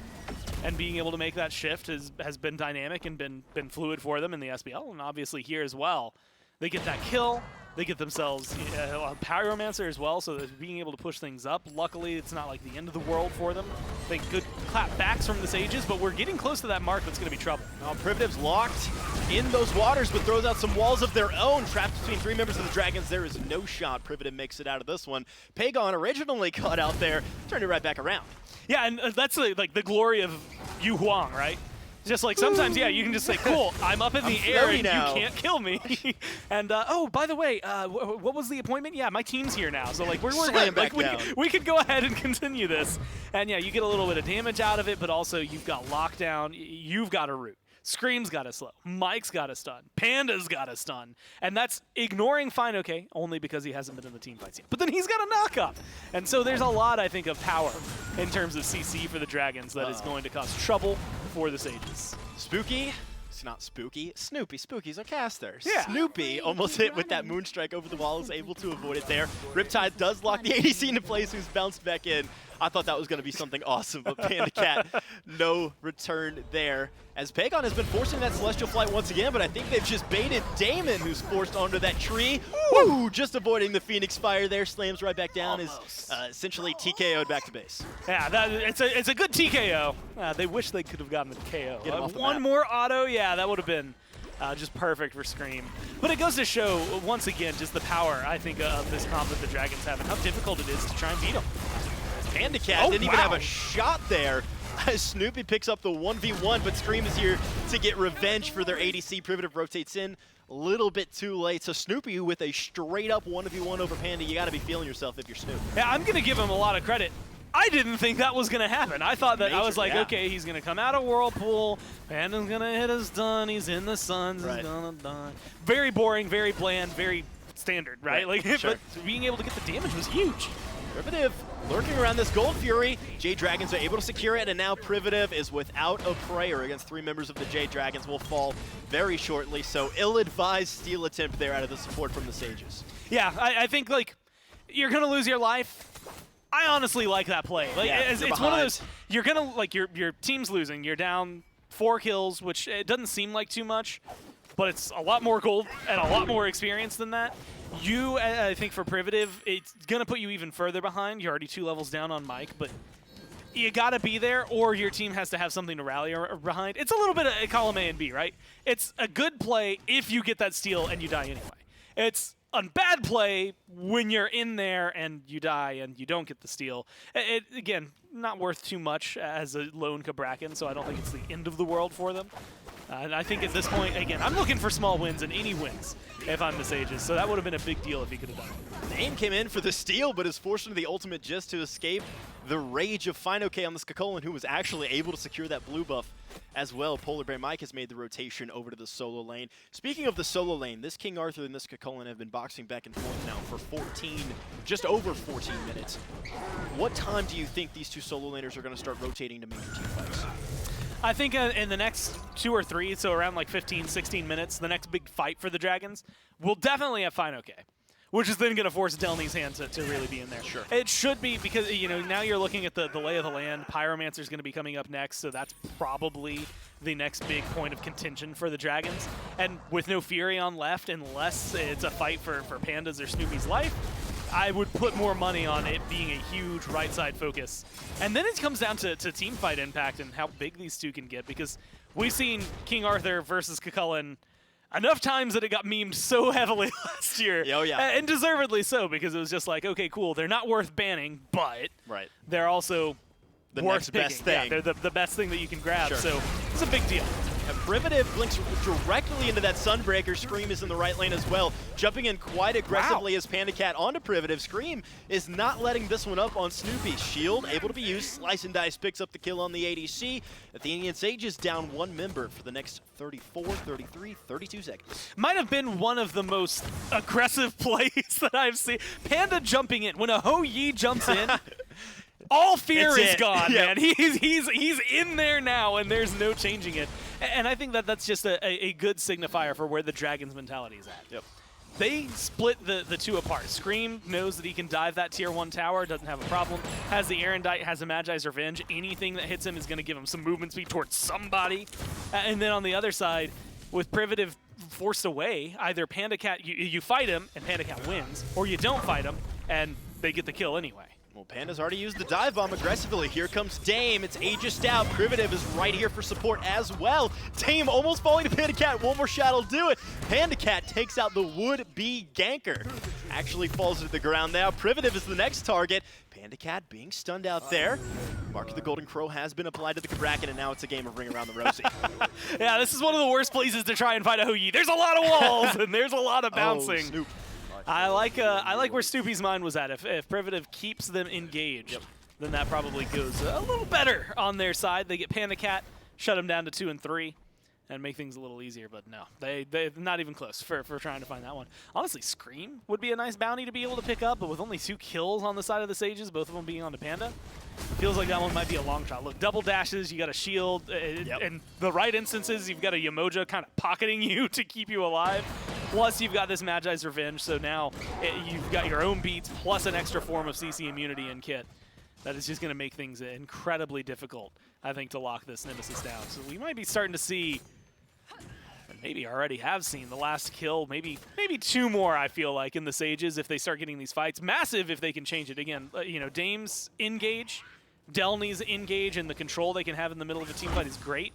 But you're seeing a level difference for the solo lane. 2 in the jungle, 3 in support, and 2 down there for the carry. It's really going to compound in a lot of these 5-on-5s. And normally I'd be like, okay, well, let's go to the next big objective. Where are we going to look at it? It's going to be the Fury. And I don't know that I want to see the Sages step up to another Fury. Primal's nice, and admittedly could be really good for trying to go for a Fire Giant afterward, but I think that's more of a reason to maybe try and poke the bear that is the Dragons, but don't overinvest. Big time rotation here from the Athenian Sages. PandaCat dives bomb in before the Rat can drop back down. River's Rebuke has been used as well. A 2-man maw from Snoopy catches PandaCat as well as PBM, who's caught in the middle of the Athenian Sages. PandaCat takes down Dame. Pegon is here as well. Privative is the next to go. Snoopy finally picks up PandaCat, and Pegon forced to use the Aegis to immune some of the damage out of the Sages. Snoopy also responds with an Aegis, but here comes Scream. Picks up Snoopy with the first kill for the jungler in this engagement, finds a double onto Jangaru as well, and then has a 4-man wipe for the Jade Dragons. I mean, look, that's borderline perfect play from them, right? PandaCat gets caught out. At least they get that kill. Right. If you're the Sages there. Because otherwise, oh my god, I mean, that's absolutely, like, the low health bars from Pegon, from Panda, held to a point, I believe Mike, yeah, as well, was just like 1 hit away, and hovering on the edge of the engagement, getting, you know, bubble bounces and stuns over the wall for Mike. For Pegon, just being able to skirt long enough to make sure that nobody stays alive or dies. Like, you kite them into your team, essentially. So I think really good, like, in a weird way, PvE mechanics being used on a PvP play, like a person, ended up falling for that one and trying to fall for him. With only PandaCat going down and the amount of damage and turnaround they had, that was just really well played from the Dragons and just a little overzealous from the Sages. They cut that fight a little bit earlier, they don't lose as many people, and they can at least get out of there, only losing the Fury. They bite off more than they can chew, they lose the Fury, they lose 4, and they put themselves in a much, much worse position for the rest of the game. fineokay with some rather aggressive pathing there from the solo lane, tempting the Athenian Sages, just walking up like, hey, what do you guys got? I'm fineokay, I'm playing this colon, I'm tanky, you can't do nothing to me. Jade Dragons going to take out this Greater Scorpion as well. They're hovering around this Fire Giant pit. Needs some vision on it, though. A couple of wards out from the Athenian Sages, but Jade Dragons lacking some sight on the map. They have like a single shard right there. It looks like to the left, yeah, a single ward. Like you said, otherwise, fineokay might be one of the most televised players right now because of how many wards he just pinged.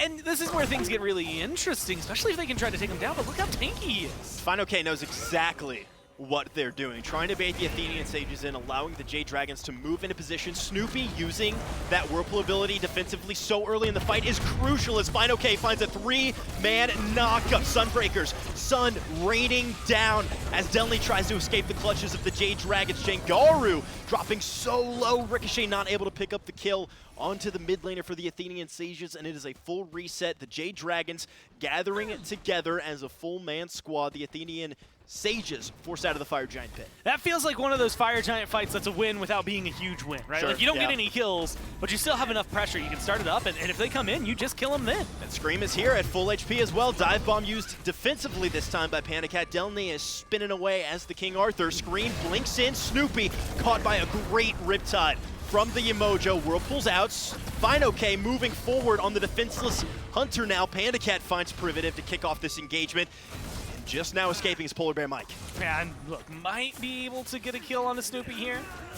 With Mike low, think that's going to be all she wrote. Not just for the fight, maybe for the fire. That might have saved the Sages from going down as quickly as they could. Pyromancer, though, hey, not a bad pickup either way, right? So you're still going to be getting a good gold infusion here if you are the Dragons. And you didn't burn as many relics as could have been, right? Pegon still has both, still have Aegis on Panda. But you're losing the beads there for Screammmmm, which is going to stifle maybe a little bit of the engage. Both the relics there down for Mike, so maybe defense is going to be the name of the game. Well, never mind. They don't care about that. They're just going to keep playing, and they're going to play aggressively because they're the Dragons. And delnyy and Jangaru are the only members of the Athenian Sages stepping up to try to find a fire giant defense. Not going to happen on the left side. Dame working on this tier 2 tower, trying to put some gold in the coffers of the Athenian Sages. They'll find the tier 2 tower, but at what cost? Yeah, it's going to be this one tier. It's not going to be this one tier 2, unfortunately. Well, he could stay for another wave. Yeah, Priv is coming over. I will say that plus a tier 1 now in mid for what is feeling like immediately a tier 2. If the Dragons wanted to read it harder, if they saw Privative here, they'd probably just push for a Phoenix. So they're lucky, I think, that it's only tier 2 for tier 2. And the Sages could have lost a lot more, but the Dragons, whether it's a playing safe or playing it nice, one of the two, they're at least going to back off, and that gives a little bit of hope over to the Sages. Screammmmm, I was going to say quietly going 7-0-2 this game. Not very quiet, just great team play all around from the Jade Dragons. I think maybe underscores Screammm's performance, but coming off of that last game where Screammmmm was the target over and over, repeatedly going in the ground from the Athenian Sages, 7-0-2 feels like a bit of a revenge tour. Yeah, right. I mean, it's the pickup, and it showcases, I think, why I believe Nemesis was banned in the first game, and it's just like, man, Screammm's really good at it. As it turns really out. good at a lot of guns. Yeah, good point. Yeah, it's kind of hard. I mean, there was a point where he was eating 5 bans in a game and still picking something that was like, oh my god, I can't believe we let Screammmmm get blank. Right. And so going for the Nemesis, I think a high priority in the meta and just for Screammmmm works well into this comp and has showcased that, right? 7-0-2, being part of 9 kills out of the 13. Seems a little low for the grand scheme of how much kill participation he had prior. Going into this year, it was like up to 80% when he was on the Scarabs. But at the same time, that's a 7-0-2 Nemesis. It's absolutely insane for the amount of control it's given. And it slows delnyy down. If Priv, especially with the level deficit, now 5 behind Mike. But not just 5 behind Mike, but that means 7 behind everybody else. That means that now Privative, you can't go in. If you go in and you get Nim ulted, you're just dead. This left lane bird is looking mighty tasty to the Jade Dragons, certainly on the menu up next here, allowing the wave to push forward. The Athenian Sages have to find a good defense here. If they don't find that great defense, I mean, that middle lane tower, that middle lane Phoenix is certainly the next to drop, if not just a pure Titan push here from the Jade Dragons. Moving forward is PolarBearMike, taking up the Phoenix. River's Rebuke to cut off half of the Athenian Sages. Mike dropping rather low. Those dueling dragons don't get too much value. fineokay deep in the backline, getting chased out by 3 members of the Sages. Into the air from the King Arthur, slamming back down to put him in the ground. fineokay going down, Screammmmm returning it right back around onto Snoopy, and is now deep in the base of the Sages. Deja vu, right? Except the maps flipped and they're different gods. But last game, left side Phoenix, fineokay goes really deep. fineokay dies for it, but they still get the Phoenix, they still get some kills. Yeah, the Dragons are playing back game 1 in more ways than one here. With a lot of the control, maybe even better control this time around over the Sages. And that one was just a good example of it. Granted, they had to commit heavily for it. And when it's 25 minutes, you don't have an EFG. Those Phoenixes are a lot harder to siege normally. And you get a lot of the examples. Snoopy, Jangaru, Dame are going to have good damage in a nice AoE area, good to slow people down. But it's still going to be a heavy commit for the Sages if the Dragons decide to commit as hard as they continue to do. And so if you're jumping up and like, yeah, we can deal the single target damage, we can almost kill Mike, or we can kill fineokay, then you're losing pressure on Pegon, you're losing pressure on Panda and on Screammmmm, and really opening up either the Phoenix or yourselves for a fight. You know, you watch the Jade Dragons for the last season, season and a half, something like that, and you think, I'm not sure if they can get more methodical with their macro play. I'm not sure how much more they can step it up from how high tier they already are. And then I watch games like this. I watch them take that left lane Phoenix. I watch them take the tier 2. Instead of pushing Phoenix with their Fire Giant, I watch them take, Gold Fury. I watch them steal away farm. It's just choking. I can't think of a better adjective for it. The Jade Dragons take everything you own and still find something else in your pockets. They take your lint, they shake the toenails out of your boots. You know what I mean? Whatever you got, they're going to steal it from you, and they're going to leave you with nothing to your name. And so far, it's really just opened up, a ridiculous amount of pressure. Like, normally this is like, Fire Giant's about to respawn 26 minutes in. I'm supposed to come up with what the Sages want to do here. And the answer is just not fight. I don't want to be over there. I don't want to be anywhere near this Fire Giant when it respawns, because the Dragons will just kill you. And honestly, with where they're standing, the positioning right now, I don't want delnyy to even look at this or get any closer than they are, because, line of scrimmage, that's the line I like to use. Yep. It is your Phoenix line, and even that might be pushing it. Like, it's on the Phoenixes themselves. You do not want to step out too far. You don't want to go too far forward. You don't want to get caught out and isolated. And unfortunately for you as Sages, that means that you don't get this Fire Giant. You don't get the opportunity to. Instead, you got to look for where that power and pressure can maybe be put elsewhere. I like where Snoopy's mind is at, pushing a little on the left-hand side of the map, trying to maybe maintain some pressure in mid, try to slow down what the Dragons will do after they get this. And I prefer their defense anyway, right? Again, here in a 5v5 in the Fire Giant pit, they get separated, or maybe a big River's Rebuke, something finds an isolation, they get a kill, and then it's a steamroll for the Dragons, game's over. At the Phoenix line, Jangaru gets to fire from the back line, feel pretty safe. Admittedly, Privative has now done a huge job. What was 5 levels behind Mike, level 20, is a great cap, and it's good for a reason. It's exactly this. 17 now for Privative. Man, a couple more gold, a little bit more items means that you can now get in, engage, and fight a little bit better. And so this opens up a huge conversation for the Sages defense that I think wasn't there around the left side Phoenix.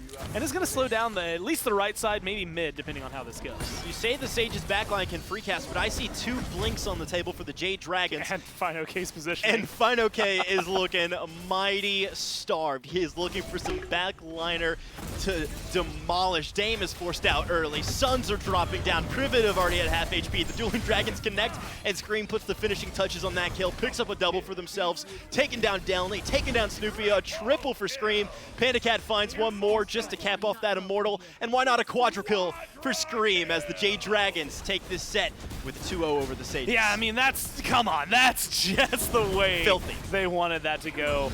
To the point where I think PandaCat just bought that potion of power in their fountain. The ultimate BM. Yeah, again, just to kind of showcase how far ahead they were and how unscathed he was after that fight. And I think that's the big deal.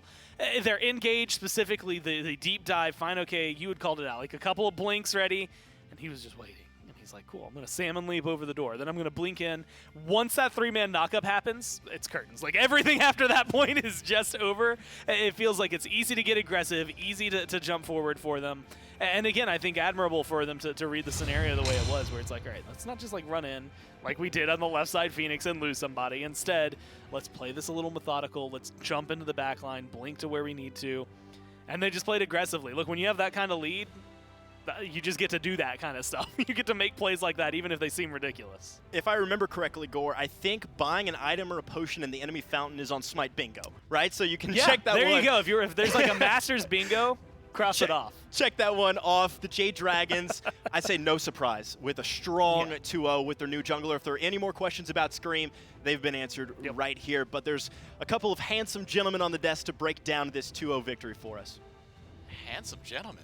My. Are you talking about us? Well, we're at a desk, so I'm going to assume that he's talking about us there. But Jade Dragons with a 2-0 over the Athenian Sages. And I think maybe right to say expectations met with some of our SPL teams today, not dropping any games at all throughout the entirety of the stage. Jade Dragons will make sure to continue that trend going with a 2-0 over the SCC team. But don't worry, for the SCC teams, they still have more time to play. The Jade Dragons just get an easier time in their bracket. And that game, when Scream is going 7-0, Trelly, it's a pretty good indication of how the rest of the Dragon team is going to be playing out.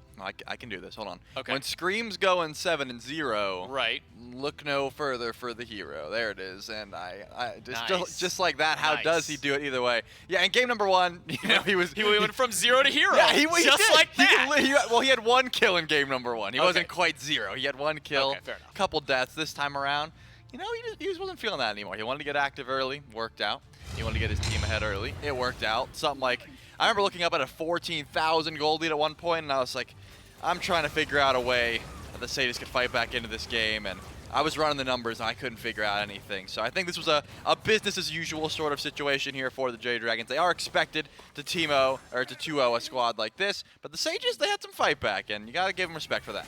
Yeah, got to give props over to really all of the NASCC teams that have come through, because it's not an easy task going against some of these higher-seeded SPL teams, between the Bolts, the Dragons. We're going to see some more tomorrow with the EU teams as well. Silver linings where they are. I mean, we did get to see some good action. Snoopy getting a solo kill on PandaCat. We saw that little bit out there. So still some fun to be had, and still some potential from some of these teams. But I think Mifflin highlighted it best. Earlier, we really hit back up on the point coming into the desk is the Dragons, and I would even say the Scarabs pre-Scream leaving, are two of the SPL teams that are just so hard to fight into, because they are the type of teams that will box you early. They will join you at your blue buff, at your red buff, at whatever you are in your jungle.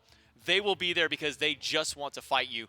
And when Scream goes, you know, I said 7-0. That was, well, I mean, that was was before the fight that we were talking about, and then before the second fight that came after, a 12-0 nemesis in the jungle for the Jade Dragons. It's going to be hard to top a team like that. Yeah, and I think, you know, what you highlighted is something that the Sages are probably thinking to themselves at the moment. Their journey is not over. This could be, at the very least, a learning experience, right? You're up against, this is the real deal. You know, it's not like they haven't been to LAN before. They have, but this is the real deal. You got to make sure you're playing every portion of the game as crisp as you possibly can. So, you know, go back home, sit, you know, or go to back to the hotel, you know, sit there, watch this gameplay, take it all in, be a sponge for information to see how these teams like to play, that sort of thing. And then work on when they're coming back, which I believe is in, what, 2 days? Yeah, I believe it's going to be in 2 days. Yeah, I believe it's going to be 2 days before we do see the losers bracket come back with its way. Tomorrow is always going to have its all other kind of stuff. But we do have a post-game interview. PandaCat and fineokay, the side laners for the Jade Dragons, standing by for our post-game interview. That's right. I got fineokay and PandaCat over here hanging out. And the first question I have for you guys here regarding game number 1, and it's interesting to me, maybe not as interesting to you. What were the comms like when Scream's like 0-4? How's the boys feeling? I think we're all, I mean, they're kind of just focused on Sprack, and Sprack's still in a good mental state. So I think we're all confident. He's like ends the game 1-5, and then he heats up for game 2 and goes off. So yeah, I think we're all confident, just kind of joking around, not taking things too seriously. I think he said specifically, "Oh, it's going to be one of these games." Yeah, I think that was after the 3rd death in a row. So fineokay, someone finally forced you off the King Arthur here. Like that's like 7 games in a row. The streak ruined. You go to the Cucullin. Is there like, do you just keep going back to the pick because he's the best warrior right now, or is it a comfort thing for the team? What's bringing the King Arthur so much? It's just a bit of both of those things, and he just doesn't really lose any matchup, and just super strong. Like early, mid, late doesn't really matter, especially with the Discordia passive, and yeah, it's just guaranteed free damage. Yeah. So it's just a comfort pick, and whenever it's up, I'm probably gonna play it, and if it's not up, then we'll just go budget King Arthur, Cucullin. So yeah, the emergency backup King Arthur, just in case you need it. It feels like it's been the last interview question for most of the sets. I can't remember off the 3rd set, so I'm going to continue tradition at this point. You guys, you're out chilling on the beach, have a choice of a drink to fill your coconuts with. What are you getting? I prefer Moscow Mules. It's usually what I drink. That's a good choice. Fineokay? I like fruity drinks, so like a strawberry daiquiri. There you go. Like that. Maybe like a Smirnoff Ice for this guy. Maybe a high noon. I can feel like the wind in my hair, right? Sand under your feet. It'd be a good one. Congratulations on your win, guys. Thanks for your time. We'll throw it back to the desk, though, to close out the day. Yeah, thank you so much to fineokay and PandaCat for coming by for our post-game interview. Some fun to be had. Maybe, you know, can pick up the mind of the solo interview. Why are you going King Arthur so much? Is it good? Do you just like it? Okay, gives us a nice little, it's just kind of a combination of both. I'm good at it, it's good, you might as well play it whenever it's up. So, if you're out there playing against the Jade Dragons, just know that fineokay has that one ready to go anytime that his team needs it, but break it, and then as he said otherwise, if it's gone, I'll just pick, budget King Arthur and Cucullin. I mean, I imagine that he doesn't even care, right? Like, it's one of those picks where it's just like, I'm going to play it anyways, but I feel like everyone knows fineokay's got a King Arthur in the back pocket, so it's not a surprise to us. Yeah, at this point, it's just going to be synonymous with the Jade Dragons with fineokay to pick up that kind of god. But that is all that we have for today. Let's take a look at the schedule to see what you have missed out on if you are just now tuning in. I'm so sorry for you, but you've missed everything because the Leviathans, the Valkyries, the Bolts, and the Dragons all took 2-0s over the Wardens, Hounds, Storm, and Sages, respectfully. So all the SCC teams, unfortunately, none of them able to find a win today up against any of the SPL squads. But it's not over for them just yet. They'll move on into the losers bracket for each of their respective groups. Same with the, at least for the SPL teams, going to move on to the winners bracket in all of theirs. So the Dragons will wait for the winners of the Oni Warriors and the Highland Ravens that'll take part tomorrow to see who they'll be facing off over on day number 4. For day number 3 of the event, the Sages are awaiting the loser of that match between the Warriors and Ravens to see who they will face off with in their kind of second chance run through the lower bracket to figure out who they're going to be facing much later on. Taking a look at tomorrow's schedule, similar to today where we were watching the SPL and then all of the SCC from North America, tomorrow is going to be the other 4 SPL teams and then the 4 EU SCC teams. The Aru Scorpions against the Tartarus Titans, Camelot Kings, Gilded Gladiators, Solar Scarabs, Hex Mambo, and Oni Warriors and Highland Ravens will be our 4 matches for day number 2. Charlie, do you have any of them that are kind of sticking out to you right away? I mean, the Hex Mambo, always a fun team to watch, and that's got to be where my eye goes to first. So much name recognition for that squad. So that, you know, it always is going to jump out to me. I like watching them play. I like seeing the different strategies they cook up. Some theory crafters over there. Should be fun. Yeah, Solar Scarabs, if you remember all the way back to Masters of Prior in phase number 1, the Scarabs were the only team that did drop to an SCC during that. So maybe we'll see if the Hex Mambo can do it. But, Charlie, on behalf of myself, you, production, everyone behind the scenes, thanks for watching. And we'll see you guys tomorrow at 11 a.m.